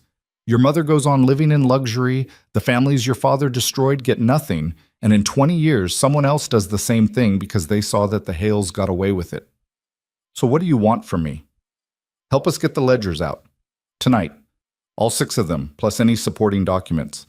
We take them to Helena, turn them over to federal authorities. You cooperate fully, show you're willing to expose the crimes, and make restitution. Maybe that buys you some mercy. Maybe it doesn't. But at least you'll know you tried to do the right thing. Ethan laughed bitterly. The right thing. My father used to say the right thing was whatever made you successful. My mother says the right thing is whatever protects the family. And now you're telling me the right thing is destroying everything I've ever known. Yes, Clara said simply. That's exactly what I'm telling you.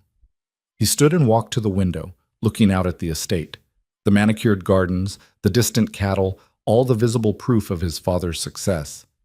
If I help you, my mother will never forgive me. If you don't help me, you'll never forgive yourself. The silence stretched between them. Outside, Clara could hear the reception continuing. Laughter, music, the clink of glasses.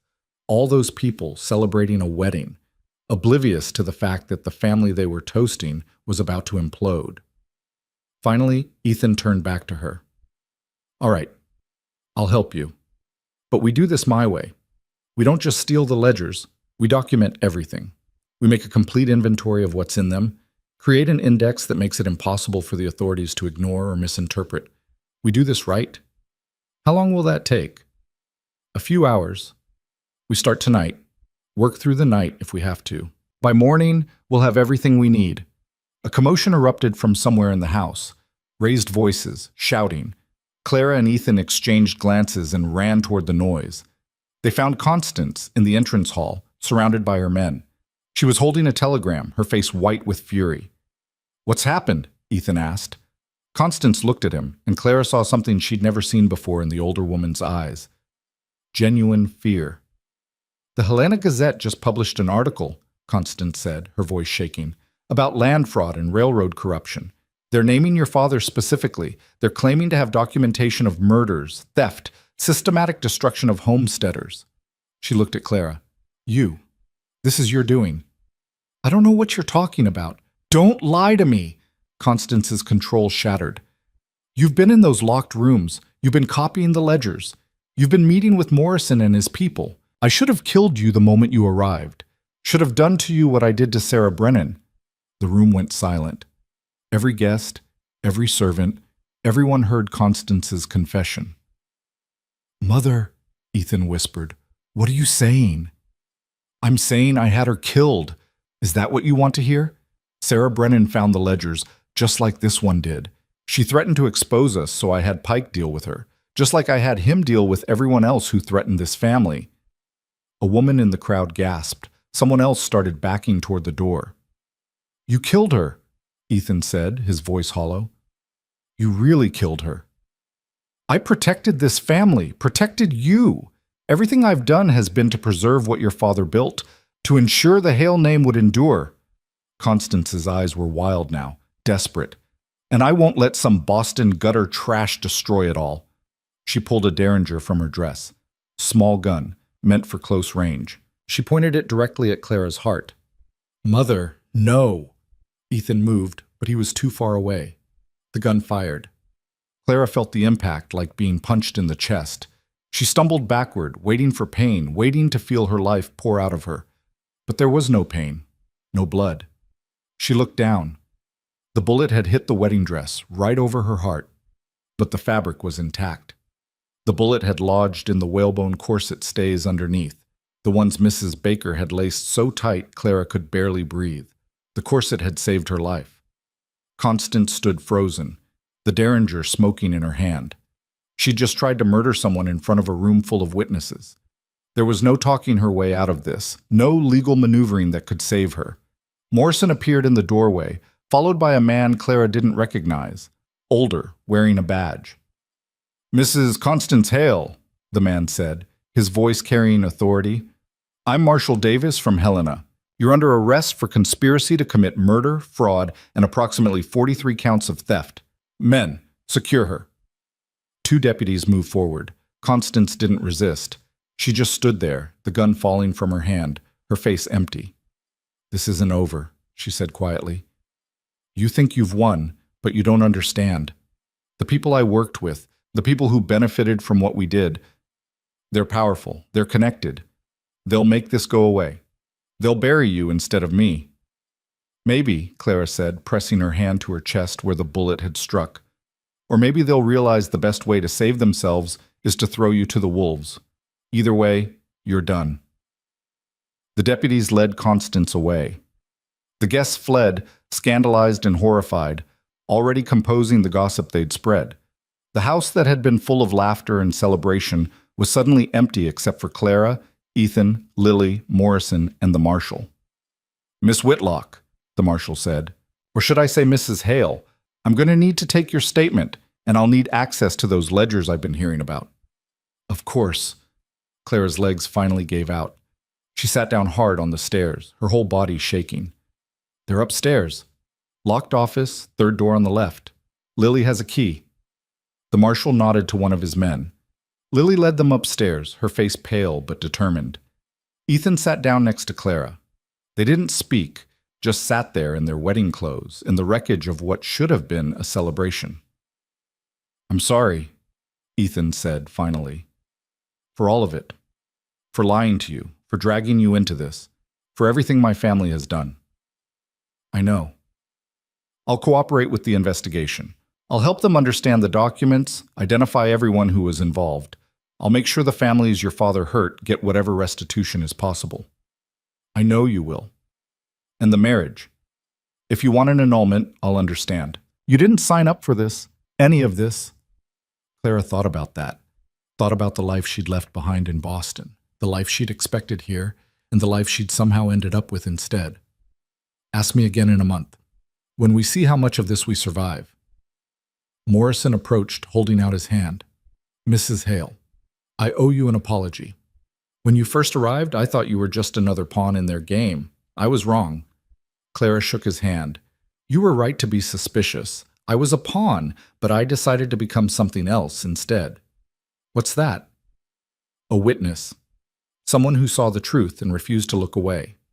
Morrison smiled, the first genuine smile she'd seen from him. "My father would have liked you." The marshal came back downstairs carrying one of the ledgers, his face grim. "This is extensive. It's going to take months to sort through all of this, to identify all the crimes, all the victims. Mrs. Hale, I'm going to need you and your husband to remain available for questioning. Don't leave the territory." "We're not going anywhere," Clara said. After the marshal and his men left, the house felt impossibly quiet. Servants had fled or were hiding in their quarters. The reception decorations looked absurd now, flowers and ribbons celebrating a union that had served as the catalyst for a family's destruction. Clara stood, wincing as her bruised chest protested. The bullet was still lodged in her corset. She'd probably keep it, she thought, a reminder of how close she'd come to dying and how unexpected salvation could be. "I need to change out of this dress," she said, "and then I need to sleep for about a week." "Clara," Lily's voice came from the top of the stairs. "There's something you should see."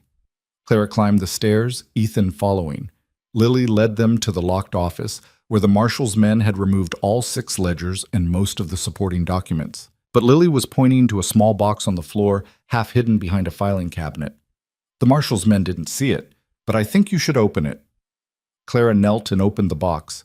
Inside was a smaller ledger, bound in red leather instead of black, and a letter addressed in careful handwriting, "To whoever finds this." Clara opened the letter with shaking hands. The writing was feminine, educated. It began, "My name is Sarah Brennan. If you're reading this, I'm probably dead. Constance Hale has threatened my life, and I don't think I'll make it out of Montana alive.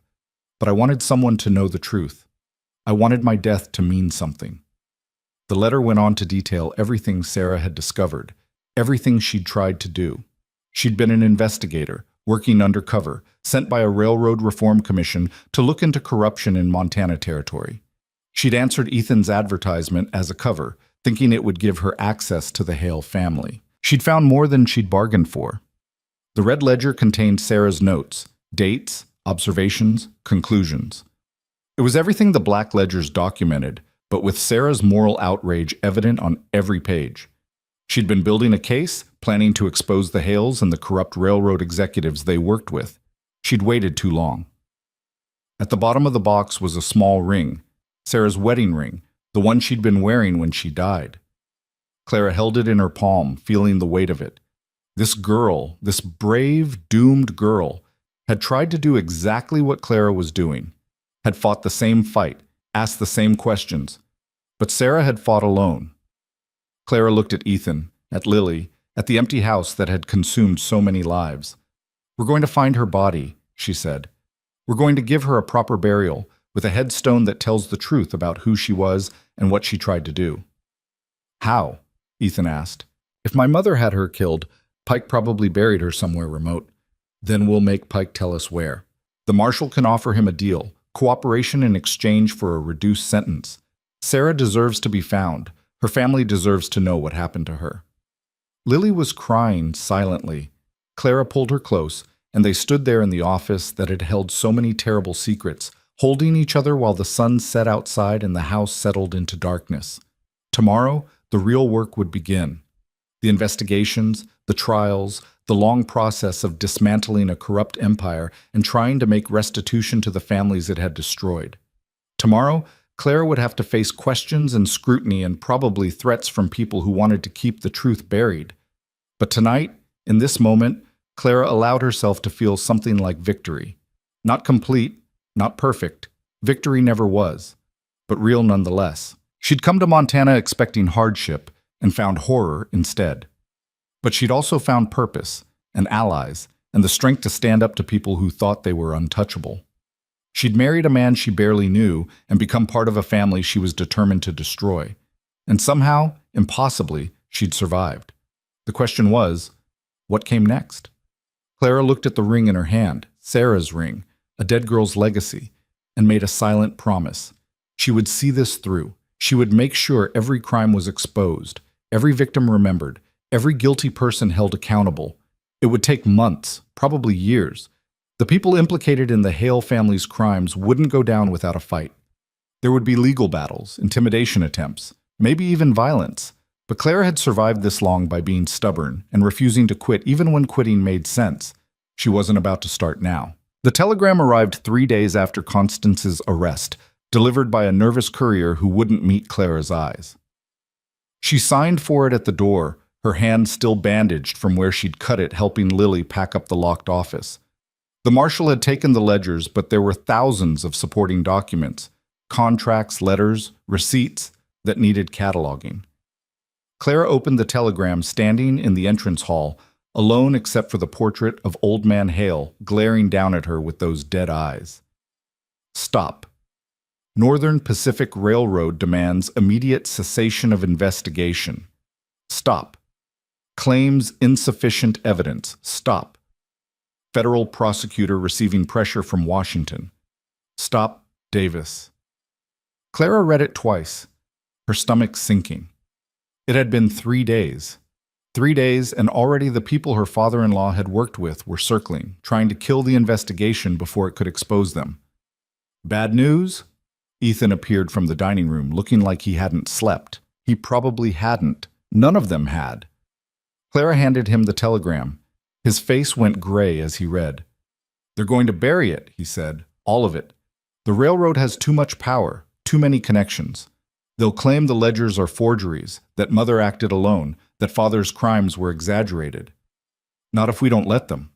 Clara took the telegram back, crushing it in her fist. We have documentation. We have witnesses. We have 43 families who can testify to what was done to them. Testimony from poor farmers against railroad executives? Clara, you know how this works. Money wins. It always wins. Not always. But even as she said it, Clara felt doubt creeping in. She'd been so focused on exposing the Hales, she hadn't fully considered the larger web of corruption they were part of. The railroad executives who'd paid for stolen land, the bankers who'd called in loans on command, the judges who'd looked the other way. All of them had as much to lose as Constance did. All of them would fight to keep the truth buried. Lily came downstairs carrying another box of papers. The marshal's men are here again. They want to go through Father's study. Let them. Clara moved toward the stairs, then stopped. Actually, I'll go with them. Make sure they don't miss anything. She spent the next 4 hours watching deputies sort through decades of paperwork. They were methodical, professional, but Clara could see the overwhelm in their eyes. There was too much. Too many crimes, too many victims, too many threads to follow. One of the deputies, a young man named Peters, shook his head as he opened yet another file. I don't understand how they got away with this for so long. How did no one notice? How did no one stop them? People noticed, Clara said quietly. They just didn't have the power to stop it, or they were too scared to try. Or they were paid to ignore it, Peters said bitterly. My uncle was a territorial judge for 15 years. Took early retirement last year, bought himself a nice house in Denver. I always wondered where he got the money. He held up a ledger entry. Now I know. The Hales paid him $12,000 over 8 years to dismiss cases against them. Clara looked at the entry. Judge Howard Peters.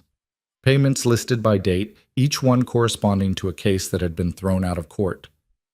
Is that your uncle's name? Yeah. Peters's hands were shaking. He told us he'd made good investments. Told us he was just smart with money, but he was taking bribes. He was helping them destroy people. I'm sorry. Don't be sorry. Just help me nail every single one of them. Everyone who knew, everyone who helped, everyone who profited from this. Peters looked at her with red-rimmed eyes. Can I ask you something, Mrs. Hale? Why'd you do it? You could have just married into this family, lived comfortable, kept quiet. Why risk everything? Clara thought about that. Because someone had to. Because Sarah Brennan died trying, and her death should mean something. Because all those families your uncle betrayed deserve justice, even if it comes 30 years late. Peters nodded slowly. Well, for what it's worth, you're braver than most people I know. Or stupider. The line's pretty thin sometimes. That night, Clara couldn't sleep again. She got up and went to the window, looking out at the estate bathed in moonlight. Beautiful and terrible, like everything else in Montana. She wondered how many ghosts walked these grounds. Thomas Morrison, drinking himself to death. Sarah Brennan, dying alone in the wilderness. All the unnamed people who'd been crushed to build this empire. A soft knock at her door made her turn. It's me, Ethan's voice came from the hallway. Clara opened the door. He stood there in his nightclothes, looking uncertain. Can we talk? Of course. He came in but didn't sit, just stood by the window where Clara had been standing. I've been thinking about what you said, about the railroad trying to bury the investigation. You're right that we can't let them, but we need leverage, something they can't dismiss or explain away. The ledgers are being called forgeries. Bennett's lawyer is claiming Father kept fake records to make himself seem more important than he was. The railroad is saying they had no knowledge of any illegal activity, that they dealt with Father in good faith. Ethan's jaw clenched. They're preparing to throw Mother under the carriage and claim she acted without their knowledge or approval. Can they do that? They're doing it right now. Bennett's agreed to testify that Mother orchestrated everything, that Father was just following her orders. In exchange, he gets a reduced sentence. The railroad gets to claim they were victims of a con artist. And everyone goes home except Mother. Clara felt sick. So Constance takes the fall for everyone. She murdered Sarah. She tried to murder you. She deserves to hang. Ethan's voice was hard. But she shouldn't hang alone. Everyone who helped her, everyone who profited, they should burn too. Then we need something they can't spin, something undeniable. I think I know what that is. Ethan turned from the window. Pike. The man Mother hired to kill Sarah. If we can find him, get him to testify about who hired him and why. He'll never talk. Men like that don't confess. They do if the alternative is worse. Ethan's smile was grim. Pike took money from the railroad too, not just for killing Sarah, but for other jobs. He was their fixer, their problem solver. If we can prove that, if we can show the railroad directly employed a murderer, they can't claim ignorance. How do we find him? Mother kept records of payments to him. They're coded, but I know how to read them. I helped Father with the books when I was younger, before I understood what I was really documenting. Ethan's voice carried disgust. I know where Pike was living as of 6 months ago. We could track him down. The marshal should do that. The marshal is getting pressure from Washington to close the case. He's a good man, but he has bosses, and those bosses have bosses. If we want Pike found and questioned, we need to do it ourselves. Clara studied Ethan's face. He looked different than he had when she'd first arrived. Harder, older, less like a guilt-ridden heir and more like someone who'd finally accepted what he had to do. You want to go after him, yourself? I want to finish this, properly. No more half measures, no more letting other people fight our battles. Ethan met her eyes. I'm not asking you to come with me. This is dangerous, and you've already risked enough. But I'm going whether you approve or not. Where is he? Last address I have is in Butte, mining town, rough place. Pike was working as a security consultant for one of the copper companies, probably doing the same kind of work he did for Father. Intimidation, violence, making problems disappear. When do we leave? Ethan blinked. I just said you don't have to. I know what you said. I'm asking when we leave. Clara, this isn't your fight anymore. You've already exposed the crimes, helped start the investigation. You could walk away now, start over somewhere else. This is absolutely my fight. Sarah died trying to expose your family. I'm not stopping until everyone responsible faces justice, including Pike. Clara crossed her arms.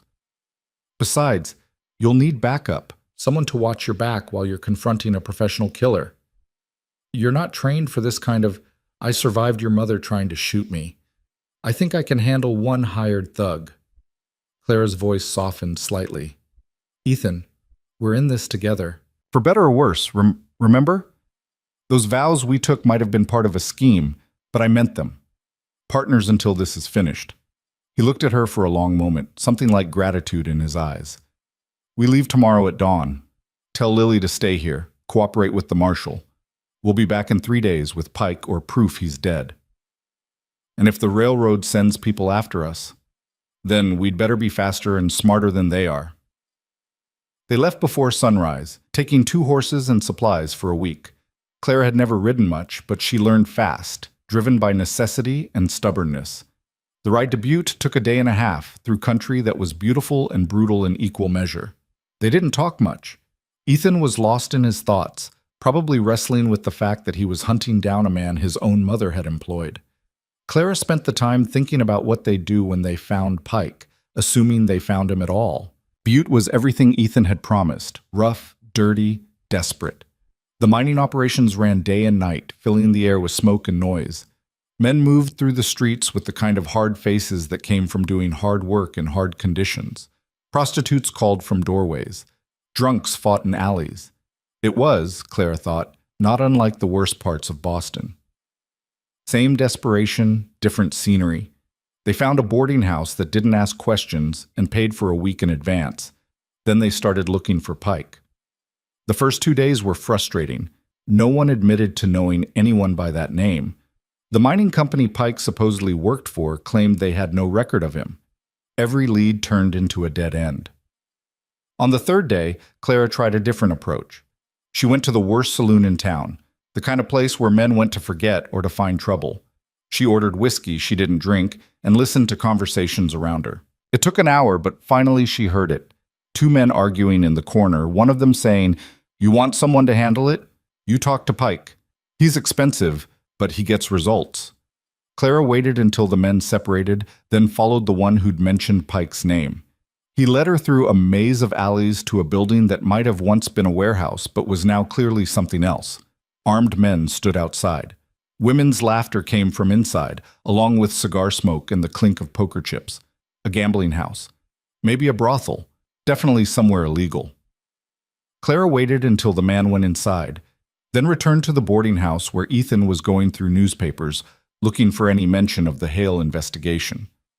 "I found him," she said. "Or at least I found where he might be." They went back that night, both of them armed. Clara carried a small revolver she'd bought from a pawn shop. Ethan had his father's old service pistol. Neither of them was trained to use the weapons, but the weight of them was reassuring anyway. The gambling house was busier at night. Men came and went, most of them looking like they had money to lose and poor judgment to lose it with. The guards at the door looked Clara and Ethan over with suspicion. "Private club," one of them said. "We're looking for a friend," Ethan said. "Man named Pike. We heard he spends time here." The guard's expression didn't change. "Never heard of him." Clara stepped forward. "Tell him someone wants to discuss a mutual acquaintance. Constance Hale." That got a reaction. The guard's eyes widened slightly. "Wait here." He disappeared inside. 5 minutes later, he returned. "Upstairs, third door on the left. Leave your weapons with me." "No, Sab," Clara said. "Then you don't go up." Clara and Ethan exchanged glances. They were already committed. Turning back now would accomplish nothing. They handed over their guns and went inside. The gambling house smelled like smoke and sweat and desperation. Men hunched over card tables, their faces tight with concentration or loose with drink. Women moved between them, serving drinks, offering companionship. No one looked up as Clara and Ethan climbed the stairs. Third door on the left was unmarked. Ethan knocked. "Come in." The voice was rough, damaged by years of cigars or screaming or both. Clara pushed the door open. The man inside was perhaps 50, built like someone who'd done hard physical labor his whole life. Scars marked his hands and face. His eyes were the coldest Clara had ever seen, flat, empty, like a shark's. "You wanted to talk about Constance Hale," Pike said. "So talk." Clara sat down uninvited. Ethan remained standing, his hand hovering near where his gun would have been if he'd been allowed to keep it. "She's been arrested," Clara said, "for murder, fraud, theft. She's going to hang." Pike's expression didn't change. "That's unfortunate for her. She's going to name everyone who helped her, everyone who carried out her orders, everyone who took her money." "Is that a threat?" "It's a fact. She's already given the marshal a list of names. Yours is on it." Pike smiled, and it was the most unnerving thing Clara had seen. No warmth, no humor, just teeth. "Mrs. Hale is a desperate woman trying to spread blame. My name being on a list doesn't prove anything." "What about Sarah Brennan?" Clara asked. "Does that name mean anything to you?" For the first time, something flickered in Pike's eyes. "Should it?" "You killed her 3 years ago. Constance Hale paid you to do it. Sarah was an investigator looking into railroad corruption, and when she got too close to the truth, Constance ordered her eliminated. You followed her out of town, caught up with her near Devil's Canyon, and murdered her. Then you buried her body somewhere remote." Pike leaned back in his chair. "That's quite a story. You have any proof?" "We have Constance's testimony. We have payment records showing she gave you $5,000 the day after Sarah disappeared. We have witnesses who saw you leaving town the same night Sarah did."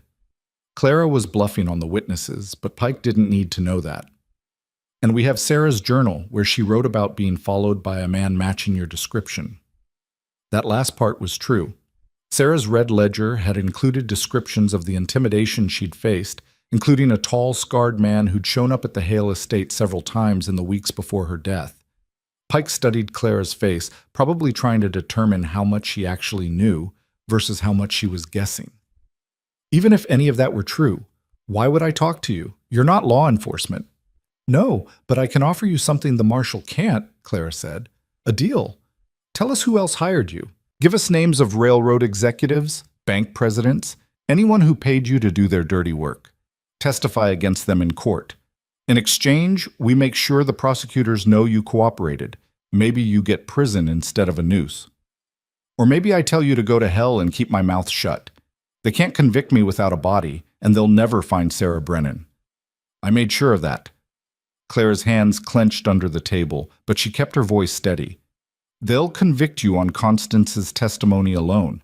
And once you're hanged, the railroad executives you protected will sleep easy, knowing their secrets died with you.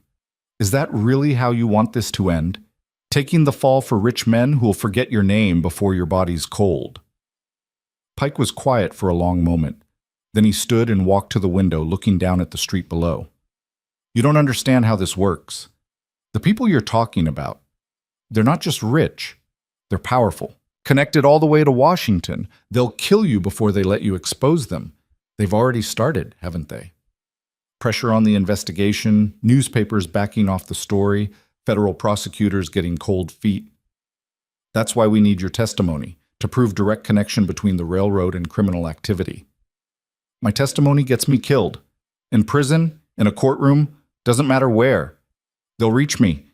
Ethan spoke for the first time. Then take their money and run. We know you've been paid well over the years. You could disappear, start over somewhere they'd never find you. Pike turned from the window. Is that what you're offering? Money to disappear? I'm offering you a choice, Ethan said. Face justice and cooperate, or take enough money to vanish and never come back. Either way, you're done working for people like my mother. How much money? $10,000, cash. Enough to get to Mexico or South America and live comfortably for years. It was a fortune. More than most people earned in a lifetime. Clara wanted to object. This man had murdered Sarah, had probably murdered others, and now they were offering to let him escape justice? But she understood Ethan's logic. If Pike wouldn't testify, they needed him gone. Out of reach of the railroad, unable to deny or corroborate their case. Pike considered the offer. I take your money, I disappear. What's to stop me from coming back in 5 years and causing problems for you? Nothing, Clara said. Except if you do, we'll have the full weight of the federal government coming after you. Right now, you're a name on a list, a suspected killer with no body and shaky evidence. But if you take our money and break the deal, we'll make sure every lawman from here to the border knows exactly who you are and what you've done. You'll never have another peaceful day. Pike smiled that terrible smile again. You've got steel in you, girl. I'll give you that. He walked to a desk in the corner, opened a drawer, and pulled out a leather-bound book. Before I take your money, you should know what you're buying. He tossed the book on the table between them. Clara opened it. It was a ledger, similar to the ones Pike's employers had kept. But this one documented his jobs, names, dates, methods. Sarah Brennan's death was there, along with 17 others. Some Clara recognized from Old Man Hale's ledgers. Others were new, people who'd crossed the railroad or the banks or other powerful interests Pike had worked for. That's my insurance, Pike said, in case my employers ever decided I knew too much. I kept records of everything, every one. You want to expose the railroad? That book will do it. It's got names of executives who ordered kills, dates of payments, descriptions of how each job was carried out. Everything you need to bring them down. Clara's hand shook as she turned the pages. This was it. This was the evidence that could crack the whole corrupt system wide open. Not just the Hales, but everyone who'd used violence and murder to build their fortunes. Why would you give this to us? She asked. Because I'm tired, Pike said simply. Tired of killing, tired of watching my back, tired of working for men who think I'm disposable. You want to burn it all down? Go ahead, just let me get far enough away that the flames don't reach me. Ethan pulled out a bank draft. 10,000. It'll take 3 days to clear, but I can give you 2,000 in cash now, and you can pick up the rest at the bank in Billings once the draft processes. Pike took the cash and the draft, counted them carefully, then nodded. Deal. I'm leaving tonight. You'll never see me again. Where's Sarah Brennan's body? Clara asked quietly. Pike looked at her, something almost like regret crossing his face. Devil's Canyon, like the rumors said. There's a cave about half a mile down the North Ridge. I put her there, covered the entrance with rocks. Figured the animals would take care of the rest, but the cave probably kept her preserved. You want to bury her proper, that's where you'll find her. Clara's throat tightened. Thank you. Don't thank me.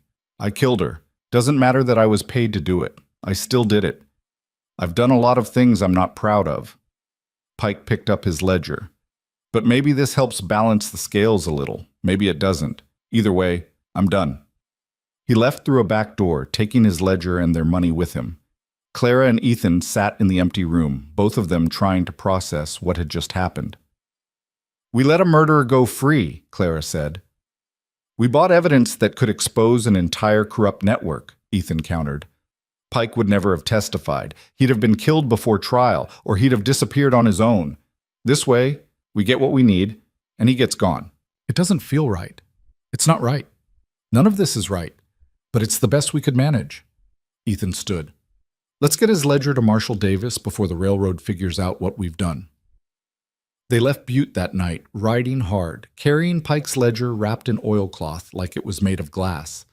Clara kept checking behind them, certain they'd be followed, but the road stayed empty. They reached Helena 2 days later, exhausted and filthy. Marshal Davis met them in his office, his face grim. "I've been ordered to close the investigation," he said without preamble. "Territorial governor says there's insufficient evidence to proceed. The railroad's lawyers are threatening lawsuits. Federal prosecutors are backing away. What if we give you something that changes everything?" Clara set Pike's ledger on his desk. Complete documentation of 17 murders carried out on behalf of railroad executives, bank presidents, and territorial officials. Names, dates, payments, methods, everything. Davis opened the ledger. His face went pale as he read. "Where did you get this?" "Pike. In exchange for money to disappear. You paid off a murderer?" "We bought evidence you couldn't get any other way," Ethan said. "Pike's gone. You'll never catch him, but his ledger stays and it proves direct connection between the railroad and criminal activity. They can't claim ignorance now." Davis kept reading, his jaw getting tighter with each page. Finally, he looked up. "This implicates Senator Harrison and Judge Mitchell and William Crawford from Northern Pacific's executive board." "I know," Clara said. "So the question is, are you going to let them bury it, or are you going to use it?" Davis closed the ledger carefully. "If I pursue this, they'll come after me. My career, my family, everything. They'll destroy me the same way the Hales destroyed everyone who crossed them." "Probably," Clara agreed. "Or you become the man who exposed the biggest corruption scandal in territorial history, the man who proved that rich men aren't above the law. Either way, you'll never be able to look at yourself in the mirror if you bury this." Davis laughed bitterly. "You don't pull punches, do you, Mrs. Hale?" "I can't afford to. Too many people have died already." The marshal stood and walked to his window, looking out at Helena's streets. "My father was a sheriff in Kansas, got shot trying to arrest a rich man's son for murder. The boy's father paid everyone off, and my father's death got ruled a suicide. I became a lawman to make sure that didn't happen to anyone else." He turned back to them. "All right. I'll use Pike's ledger. I'll present it to a federal grand jury, push for indictments. But you two need to be ready for what comes next. The people named in that book won't go quietly." "We're ready," Clara said, hoping it was true. They returned to Blackwood Estate 3 days later to find chaos. Federal agents had seized the property.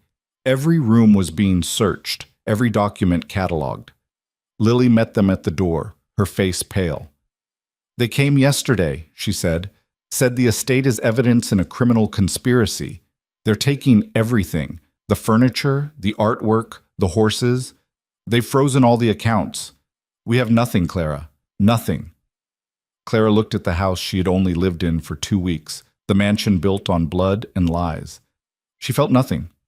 No attachment, no regret. It had never been hers anyway. "Good," she said. "Let them take it. Let them auction it off and use the money to compensate the families your father destroyed. This place should never have existed." "But where will we go? What will we do?" Clara looked at Ethan, who was staring at his childhood home like he was saying goodbye to something he'd loved and hated in equal measure. "We start over," Clara said, "all of us. Somewhere new, with nothing except what we can earn honestly. We build lives that aren't based on theft and murder. We become people we can actually be proud of." Lily's eyes filled with tears. "I don't know how to do that." "Neither do I," Clara admitted, "but we'll figure it out together." That night, they packed what little the federal agents allowed them to keep, a few clothes, some personal items, nothing of significant value. Everything else belonged to the investigation now, evidence of crimes that would finally see justice. Clara found Mrs. Baker in the kitchen, preparing what would probably be her last meal in this house. "Will you be all right?" Clara asked. The housekeeper nodded. "I've got family in Oregon. I'll go stay with them for a while. Find new work eventually. I'm just glad it's over. Glad I don't have to keep pretending I don't see what's right in front of me." "Mrs. Baker, Sarah Brennan, did you know her well?" The older woman's hand stilled. "Well enough. She was kind to me. Asked how I was doing, remembered my name. The family had never done that before." Her voice thickened. "I knew something had happened to her, knew it wasn't right, the way they said she'd just run off. But I was too scared to say anything, too scared of ending up like her. It's not your fault, isn't it? I stayed silent, I kept their secrets. That makes me complicit, doesn't it?" Clara didn't have an answer to that. Maybe it did. Maybe everyone who'd known what the Hales were and stayed quiet bore some responsibility. But she also understood fear, understood survival, understood that not everyone had the luxury of being brave. "We found her," Clara said quietly. "Pike told us where her body is. The marshal is sending a team to recover her remains. She'll get a proper burial, and her family will finally know what happened to her." Mrs. Baker turned away, wiping her eyes.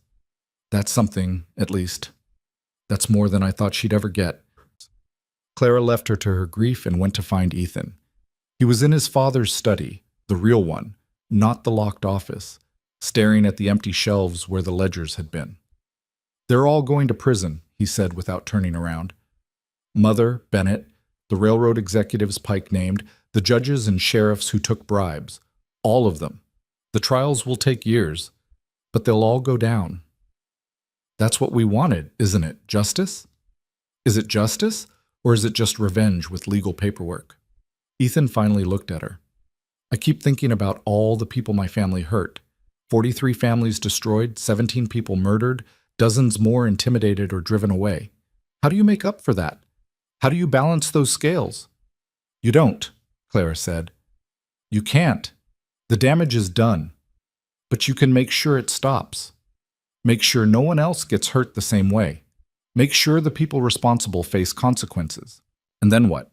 After the trials, after the convictions, after everything's said and done? What then?" Clara moved to stand beside him, looking at the same empty room he was looking at. "Then we live. We build something better. We become proof that people can change, that families aren't defined forever by their worst members. We honor the dead by living honestly. You make it sound simple. It's not. It'll be the hardest thing we ever do." Clara took his hand. "But I think we can do it. I think we have to try." Ethan squeezed her hand. "I'm glad you answered that advertisement. Glad you came here, even though I lied to you. Glad you were stubborn enough to fight instead of run." "So am I, most days anyway." Clara smiled slightly. "Ask me again when we're eating beans in some one-room apartment, working honest jobs for low wages, trying to figure out how to survive without a fortune built on blood." "Still glad?" "Yeah," Clara said, surprised to find she meant it. "Still glad." They stood there in the empty study, two people bound by marriage and circumstance and the shared weight of terrible knowledge. Outside, federal agents continued their work, dismantling an empire piece by piece. Somewhere in Montana, Sarah Brennan's body waited to be found and laid to rest. Somewhere in Helena, Marshal Davis was preparing indictments that would shake the territory to its foundations. And Clara felt, for the first time since she'd stepped off that train 2 weeks ago, something like peace. Not happiness, not satisfaction, just peace. The knowledge that she'd done what needed doing, that she'd stood up when it mattered, that she'd refused to let evil hide behind money and power and carefully maintained lies. She'd come to Montana expecting hardship. She'd found horror instead. But she'd also found purpose and strength and allies worth fighting for. Tomorrow, they'd leave Blackwood Estate for the last time. Tomorrow, they'd start building new lives with nothing except determination and each other. But tonight, in this house that had consumed so many, Clara allowed herself to feel something the Hale family had probably never felt. The quiet dignity of knowing she'd chosen the right path, even when the easier path had been right there waiting. She'd survived. And more than that, she'd made survival mean something. The morning they left Blackwood Estate, it was snowing. Big, wet flakes that turned the mansion's dark stone white, made it look almost innocent, almost beautiful. Clara stood in front of it one last time, a carpet bag containing everything she owned in one hand, Ethan beside her, Lily shivering in a coat too thin for the weather. A federal agent locked the front door and posted a notice declaring the property seized pending criminal proceedings. Clara watched him work and felt nothing. This place had never been home. Just a tomb where she'd almost gotten buried alongside all the other inconvenient people who'd asked too many questions. "Ready?" Ethan asked. "More than ready." They walked to the train depot, their breath making clouds in the cold air. The carriage was gone, sold at auction along with the horses and everything else of value. The 6-mile walk took 2 hours, and by the time they reached Silver Ridge, Clara's feet were numb and her face was raw from wind. The depot was crowded with people waiting for the morning train to Helena. Clara recognized some of them. Businessmen who'd attended the wedding, shop owners who'd smiled nervously at the Hales while taking their money. Now they looked away when Clara met their eyes, uncomfortable with the reminder of how complicit they'd been. Jack Morrison was there, though. He approached Clara with his hat in his hands, his weathered face uncertain. "Mrs. Hale, heard you were leaving." News travels fast. In a town this size, always does. Morrison shifted his weight. "I wanted to thank you for what you did, for my father, for all the families that got destroyed. We're finally getting some of our land back. The federal court ordered restitution from the seized estate assets." "That's good. I'm glad. It won't bring my father back. Won't undo 30 years of suffering, but it's something." Morrison extended his hand. "You're braver than most people I know. Braver than me, certainly. I talked big, came to that house with rifles and anger, but you're the one who actually fought. You're the one who won." Clara shook his hand. "I didn't win anything, Mr. Morrison. I just refused to lose quietly. There's a difference." "Maybe, but the result's the same." He tipped his hat to Ethan and Lily. "You take care of her. She's worth 10 of the rest of us."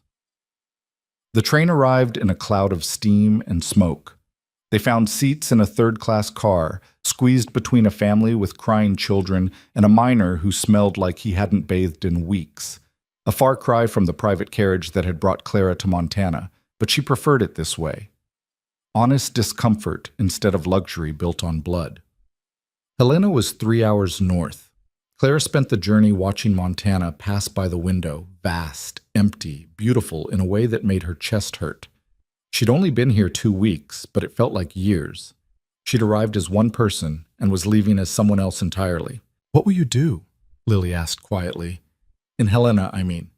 Do you have plans?" "Find work," Clara said. Find a place to live. Figure out how to survive." "That's not much of a plan. It's all I've ever had. Plans are for people with options. I've always just had survival." "But you're different now. You're married to Ethan. You exposed a major corruption scandal. You're going to be famous." "I'm going to be infamous," Clara corrected. "The woman who destroyed a prominent family. The social climber who turned on her benefactors. That's how the newspapers will tell it, once the railroad gets their version of events out there." Lily looked stricken. "They wouldn't. You're a hero." "I'm an inconvenient witness who embarrassed powerful people. Trust me, heroes get rewritten as villains all the time." Clara managed to smile. "But I don't care what they write about me. I know what I did and why I did it. That's enough." Ethan had been quiet the whole journey, staring out the opposite window. Now he spoke without turning around. "The trial starts in 3 weeks, for Mother and Bennett. The railroad executives' trials won't start for months. They've got better lawyers, more money to delay. But Mother and Bennett go first." "Will you testify?" Clara asked. "I have to. The prosecutor subpoenaed me." Ethan's voice was hollow. "I have to stand up in court and detail everything my father did, everything Mother helped him do. I have to explain the ledgers, the payments, the systematic destruction of families, and Mother will be sitting right there watching me destroy her. She destroyed herself." "I know. Doesn't make it easier." Ethan finally looked at her. "What if I can't do it? What if I get up there and freeze, or worse? What if some part of me still wants to protect her? She's my mother, Clara. Even after everything, even knowing what she is." "You'll do it," Clara said firmly, "because you're not your father and you're not your mother. You're someone who chose to face the truth even when it would have been easier to stay blind. You're someone who helped expose the crimes instead of covering them up. That's who you are now. You sound very certain. I am. You've already made the hard choice. Standing up in court is just following through. The train pulled into Helena in early afternoon. The city was larger than Silver Ridge, more sophisticated, but Clara could see the same dynamics at play. Rich neighborhoods on the hills, poor ones in the valleys, fine houses next to shacks, the veneer of civilization barely covering the raw scramble for money and power. They found a boarding house that would take all three of them for $2 a week. The rooms were small, the furniture broken down, the walls so thin Clara could hear every conversation in the building. After Blackwood Estate's silk and marble, it should have felt like a punishment. Instead, it felt like freedom. That evening, Clara went to see Marshall Davis at his office. He looked like he'd aged 10 years in the past week. His face was drawn, his eyes bloodshot, and his desk was buried under paperwork. "Mrs. Hale," he said, standing when she entered, "I was going to send for you. We found Sarah Brennan's body where Pike said it would be. Devil's Canyon, in a cave. She'd been there 3 years, but the cold and the dry air preserved her enough for identification." Clara's throat tightened. "Was it quick? The way she died?" Davis hesitated. "She was shot once in the back, probably didn't know it was coming, for what that's worth." "It's worth something." Clara sat down without being invited. "What happens now?" "We're releasing her remains to her family. They're coming from Illinois to claim her. The territorial government is paying for the funeral, and there's going to be a memorial service. The governor wants to make a statement about justice being served, how Montana won't tolerate corruption." Davis's smile was bitter. "Convenient how eager politicians are to denounce crimes once there's no risk in doing it." "Will you speak? At the memorial?" "I've been asked to. I'm not sure what I'd say. Sorry we let a brave investigator get murdered while she was trying to do the right thing. Sorry it took 3 years and another near murder before anyone cared enough to investigate. You could say she didn't die in vain, that her death led to exposing the people who killed her." Clara met his eyes. "You could say that because of her, 43 families are getting some justice. That because of her, the corrupt system that protected her killers is being torn apart. That her courage inspired others to come forward." Davis studied her face. "You should speak at the memorial, not me. You're the one who actually did something. I'm the one everyone's going to blame when the trials start and their beloved business leaders end up in prison. I'm not the right messenger. You're the only honest messenger we have." Clara thought about that. She'd never wanted to be a public figure, never wanted attention or recognition. She just wanted to survive, and then she'd wanted justice for Sarah. But maybe telling Sarah's story publicly was part of that justice. Maybe making sure people understood what she'd died trying to expose was how her death could mean something. "All right," Clara said. "I'll speak, but only if you promise me something." "What?" "That you won't let them bury this. The railroad is already working to minimize the damage, to claim the corruption was limited to a few individuals. You've got Pike's ledger. You know it goes deeper. Promise me you'll follow every thread, no matter where it leads or who it implicates." Davis was quiet for a long moment. That kind of investigation could take years. Could destroy my career if I target the wrong people. Or it could make your career if you actually see it through. Either way, you gave me your word you'd use Pike's ledger. I'm holding you to it. You're relentless, you know that? I've been told. Clara stood. When's the memorial service? 5 days from now, 2 o'clock at the First Presbyterian Church. Sarah's family wants to meet you if you're willing. Clara's stomach clenched. She'd thought about Sarah's family often, wondered what they'd been told, how they'd coped with not knowing what happened to their daughter. The idea of facing them, of seeing their grief up close, was almost overwhelming, but she owed them the truth. I'll be there. The next 5 days passed in a blur of preparation and anxiety. Clara found work doing laundry for a hotel, hard, mind-numbing labor that paid barely enough to contribute to their boarding house rent. Ethan found work as a clerk in a law office, his education and neat handwriting making him useful despite his family name. Lily enrolled in a local school, the first time she'd been around people her own age in years. They were poor now, genuinely poor, in a way the Hales had never been even when they were pretending to be. They ate cheap food, wore worn clothes, lived in cramped quarters where privacy was a luxury they couldn't afford. It was hard and uncomfortable and sometimes humiliating, but it was also clean, honest. Every dollar they earned came from work they could be proud of. Every night, Clara slept without nightmares about ledgers full of murder. The day of Sarah's memorial service, Clara wore the only decent dress she owned. The same green wool she'd arrived in, mended so many times it was more thread than fabric. She walked to the church alone, leaving Ethan and Lily at the boarding house. This felt like something she needed to do by herself. The church was packed. Clara recognized some faces from the investigation. Marshal Davis, several deputies, a federal prosecutor who'd come from Washington to handle the railroad cases. But most of the attendees were strangers, people who'd known Sarah or heard about her story and wanted to pay respects. A middle-aged couple sat in the front pew, the woman's face swollen from crying. Sarah's parents. Clara felt like an intruder, like she had no right to be here. But Davis saw her and waved her over. "Mr. and Mrs. Brennan, this is Clara Hale. She's the one I told you about." Sarah's mother stood and took Clara's hands. Her grip was tight, almost painful. "You found her. You found our girl." "I'm so sorry for your loss," Clara said, the words feeling inadequate. Sarah was incredibly brave. She was trying to expose terrible crimes, and she almost succeeded. If she'd had more time, more support— "She had neither," Sarah's father said, his voice rough with grief and anger. "We sent her to Montana thinking she'd be safe, that the territorial authorities would protect her. Instead, she was murdered, and they covered it up." "I know. I'm sorry." "Marshal Davis told us you were almost killed too," Mrs. Brennan said, "that you exposed the people who murdered Sarah, helped bring them to justice. He said without you, we'd never have known what happened to her." Clara felt tears burning her eyes. She deserved better. She deserved to live, to see the people she was investigating face consequences. She deserved to go home to you. Mrs. Brennan pulled Clara into a fierce hug. "Thank you for not giving up, for fighting when it would have been easier to run.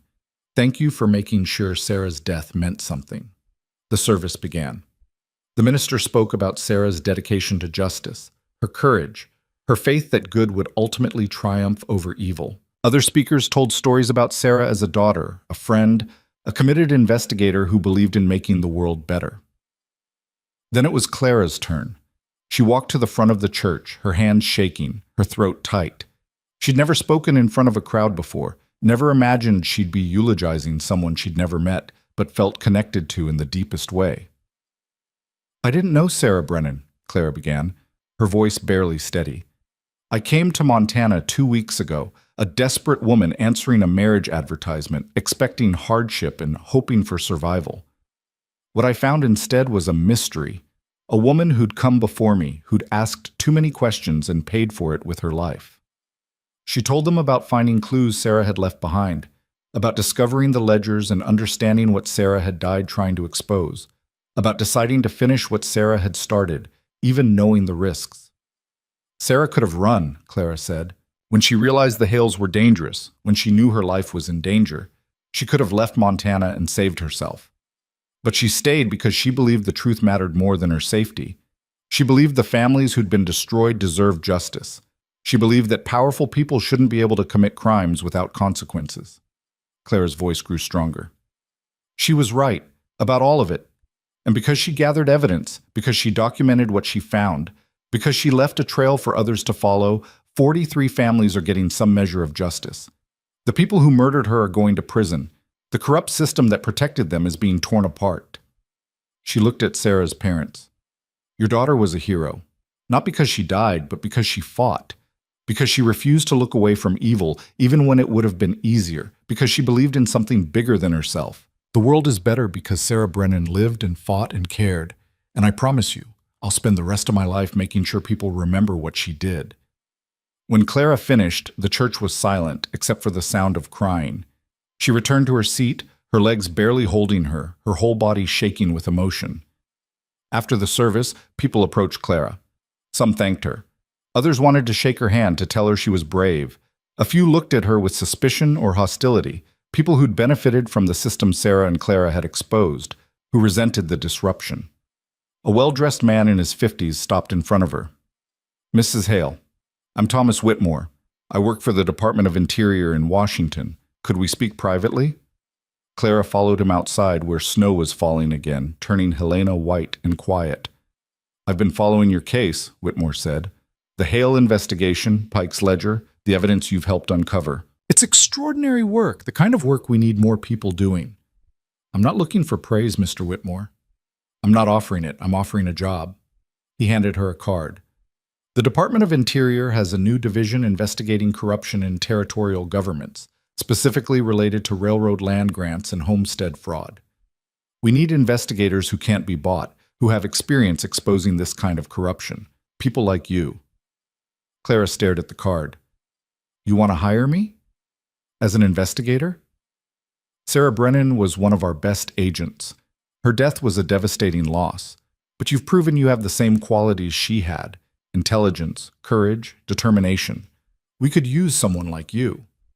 "I have no training, no education beyond basic literacy. I'm a laundry worker who happened to stumble onto a crime."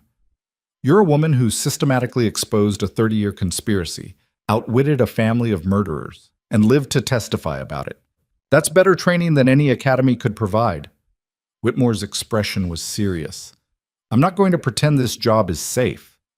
It's dangerous work. The people you'd investigate have money, power, and no moral qualms about silencing threats. But it's important work. Work that could help prevent what happened to Sarah from happening to others." Clara thought about that. Thought about spending the rest of her life doing laundry, surviving but not really living. Thought about Sarah dying alone because no one had backed her up, because she'd fought the fight by herself. "If I took this job," Clara said slowly, "would I have support, resources, or would I be alone like Sarah was?" "You'd have backup, federal marshals, other investigators, access to legal resources. We've learned from Sarah's death. We won't send agents into dangerous situations without protection." "And the pay?" $75 a month plus expenses. Enough to live comfortably, save a little. More than most women earn, certainly more than you're making washing sheets. It was a fortune compared to her current wages. It was also terrifying. But Clara had learned over the past 2 weeks that she was capable of more than she'd ever imagined, that she could face down killers and expose corruption and survive. Maybe she could do it again. Maybe she could become the person Sarah had been, someone who fought for justice even when it was dangerous, who gave voice to people who'd been silenced. "I'll need to discuss it with my husband," Clara said. "Of course, think about it. Talk to your family. The offer stands for the next week. After that, I'll need an answer." That night, Clara told Ethan about the offer.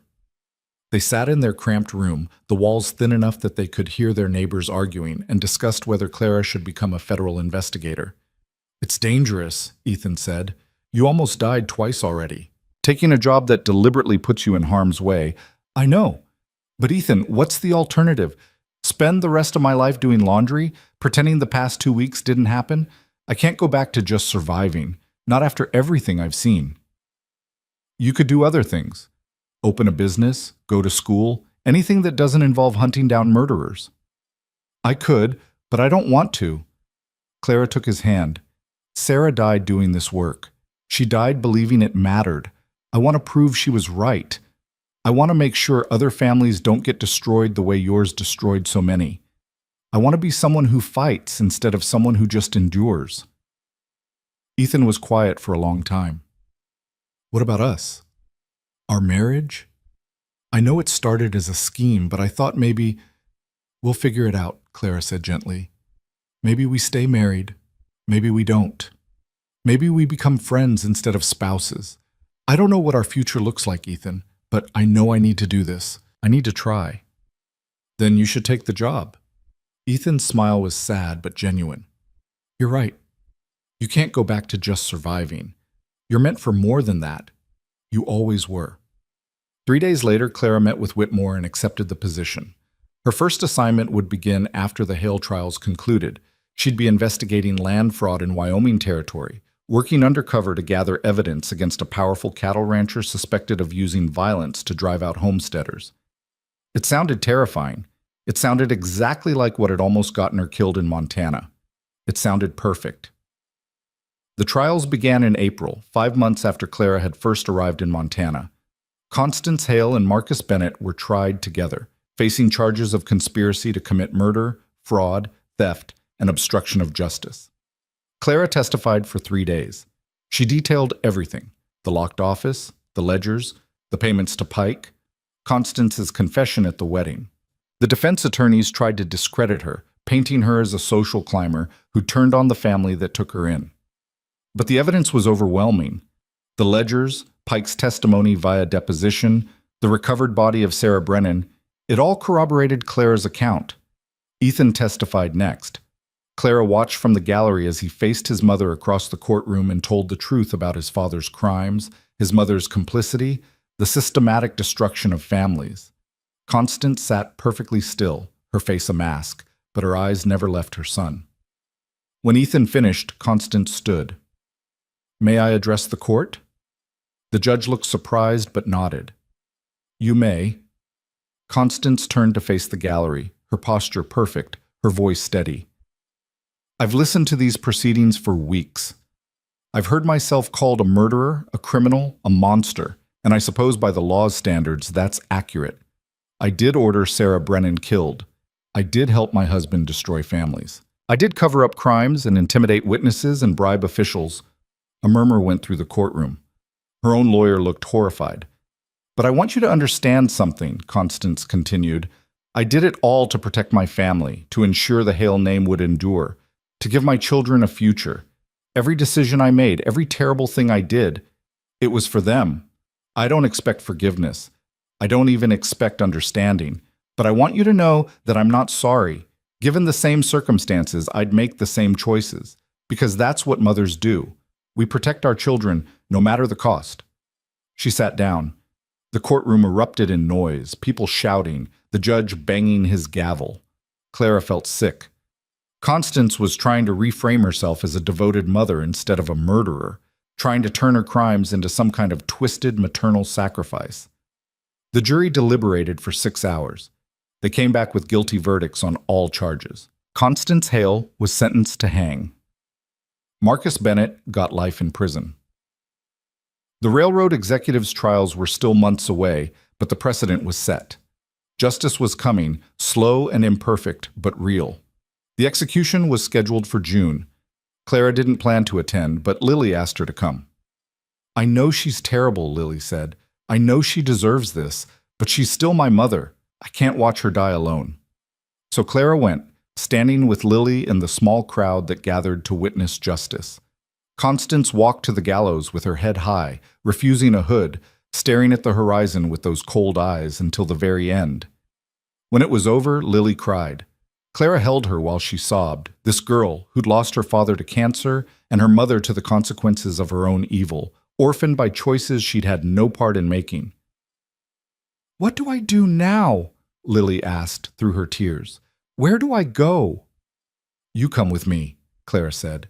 "I'm going to Wyoming for my first assignment. You can come along, help with the investigation. Or you can stay in Helena, finish school.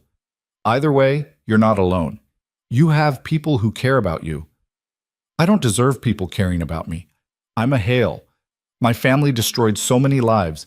You're not responsible for what your family did. You're only responsible for what you do with your own life." Clara tilted Lily's chin up. "You helped me expose the crimes. You stood up to your mother when it mattered. You're not your family's sins. You're your own person, and you get to decide what that means." Lily wiped her eyes. "Can I really come with you? To Wyoming?" "If you want. It'll be hard work, probably dangerous. But you'd be helping people, making sure other families don't get destroyed the way yours destroyed so many. Seems like a good way to spend a life. Better than any alternative I can think of." They left Montana in July, Clara and Lily traveling by train to Wyoming. Ethan stayed in Helena, working as a legal clerk, testifying in the ongoing railroad trials.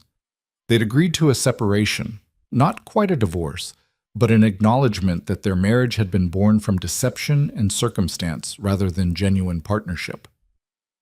"Maybe someday," Ethan had said when they parted, "if we both become people worth knowing, maybe then we try again. Maybe, Clara had agreed. Or maybe we just become good friends who happen to be married once. Either way, I'm glad I met you. Even though I lied to you and nearly got you killed? Even though Wyoming was rougher than Montana, which Clara hadn't thought possible. The town she was investigating was barely a town, just a collection of shacks around a cattle operation run by a man named Coulter, who'd been accused of murdering 3 homesteaders who'd claimed land he wanted. Clara posed as a widow looking for work. Lily posed as her niece. They rented a room above the general store and started asking careful questions, gathering evidence, building a case. It took 6 months. 6 months of dangerous work, close calls, nights spent wondering if they'd end up like Sarah Brennan. But they got what they needed. Documentation of Coulter's crimes, witness testimony, enough evidence for federal prosecutors to bring charges. When the marshals arrived to arrest Coulter, he tried to fight. He shot one deputy, wounded another. But they took him alive, and he went to trial, and justice was served. Clara and Lily moved on to their next assignment. Then the next. Then the next. Over the next 3 years, Clara became one of the Department of Interior's most effective investigators. She exposed corruption in 5 territories, helped convict dozens of criminals, saved countless families from the kind of destruction the Hales had inflicted. She wasn't perfect at it. She made mistakes, trusted the wrong people, nearly died more times than she could count. But she learned, got better. Became the kind of investigator Sarah Brennan had been, relentless, clever, willing to risk everything for justice. Lily became her partner, her apprentice, eventually an investigator in her own right. The frightened girl who'd warned Clara to run transformed into a fierce young woman who fought corruption with the same determination that had once driven her to expose her own family. In 1887, 4 years after Clara first arrived in Montana, she returned to Silver Ridge for the dedication of a memorial. The town had erected a monument to Sarah Brennan, a simple stone marker in the town square, engraved with her name and the words, "She fought for justice and paid the ultimate price." Jack Morrison was there, along with his family. They'd gotten their land back, rebuilt what the Hales had destroyed. He approached Clara with a smile. "Mrs. Hale, or should I call you Investigator Whitlock now?" "Just Clara is fine." She looked at the memorial. "This is good. Sarah deserves to be remembered." "So do you. You started all this. If you hadn't come here, hadn't fought, someone else would have, eventually. Justice delayed isn't justice denied, just delayed." "Maybe." Morrison's smile faded. "I heard about Ethan. I'm sorry." Clara had heard too. Ethan had died 6 months earlier, killed in a courthouse bombing targeting judges involved in the railroad trials. The bombers had never been caught, but everyone knew who'd ordered it. The same powerful interests Clara and Sarah had spent years fighting. "He did good work before he died," Clara said quietly. "Helped prosecute dozens of corrupt officials, made sure his father's crimes didn't get buried. He became someone worth respecting. That's more than most people manage." After the dedication, Clara visited Devil's Canyon alone. She stood at the spot where Sarah's body had been found and placed wildflowers on the ground. "I kept my promise," Clara said to the empty air. "I made sure people remember you, made sure your death meant something, and I've kept fighting, still am. Probably will until someone kills me or I get too old to care." The wind whispered through the canyon, carrying the scent of sage and snow. "I hope that's enough," Clara continued. "I hope wherever you are, you know that what you started didn't end with you, that other people picked up the fight, that justice is slow and imperfect, but it's coming." She stood there until the sun set, thinking about all the fights still ahead, all the corrupt officials still in power, all the families still being destroyed, all the work left to do. It was overwhelming. Impossible, really. But Clara had learned something in the 4 years since she'd stepped off that train in Silver Ridge. She'd learned that impossible just meant hard, that overwhelming just meant you needed help, that the fights worth fighting were never easy and never finished. She'd come to Montana expecting hardship and found horror, but she'd also found purpose and strength and proof that one person fighting could make a difference. She wasn't just surviving anymore. She was living, fighting, making the world slightly less terrible than she'd found it. And if that wasn't enough to build a life on, Clara didn't know what was. She left Devil's Canyon as the last light faded, heading back toward town and Lily and their next assignment. There was always a next assignment. Always more corrupt officials to expose, more crimes to investigate, more people who needed someone to fight for them. Clara had become that someone, not because she was special or brave or particularly good, but because someone had to be. Because Sarah had died fighting and deserved to have her work continue. Because 43 families had been destroyed and deserved justice. Because the frontier was full of powerful people who thought they could do whatever they wanted without consequences. Clara had spent 4 years proving them wrong. She'd spend the rest of her life doing the same. It wasn't the life she'd expected when she'd answered that advertisement. It wasn't comfortable or safe or easy. But it was hers, built on her own choices, her own work, her own determination to stand up instead of staying down. And that, Clara thought, as she walked through the Montana twilight, was worth more than any empire built on blood could ever be. She'd come to the frontier looking for survival. She'd found something better. She'd found a reason to fight. And she'd never stop fighting until her last breath left her body. That was the promise she'd made to Sarah, to the Morrison family, to all the nameless victims of corruption and greed. That was the promise she intended to keep, no matter what it cost her.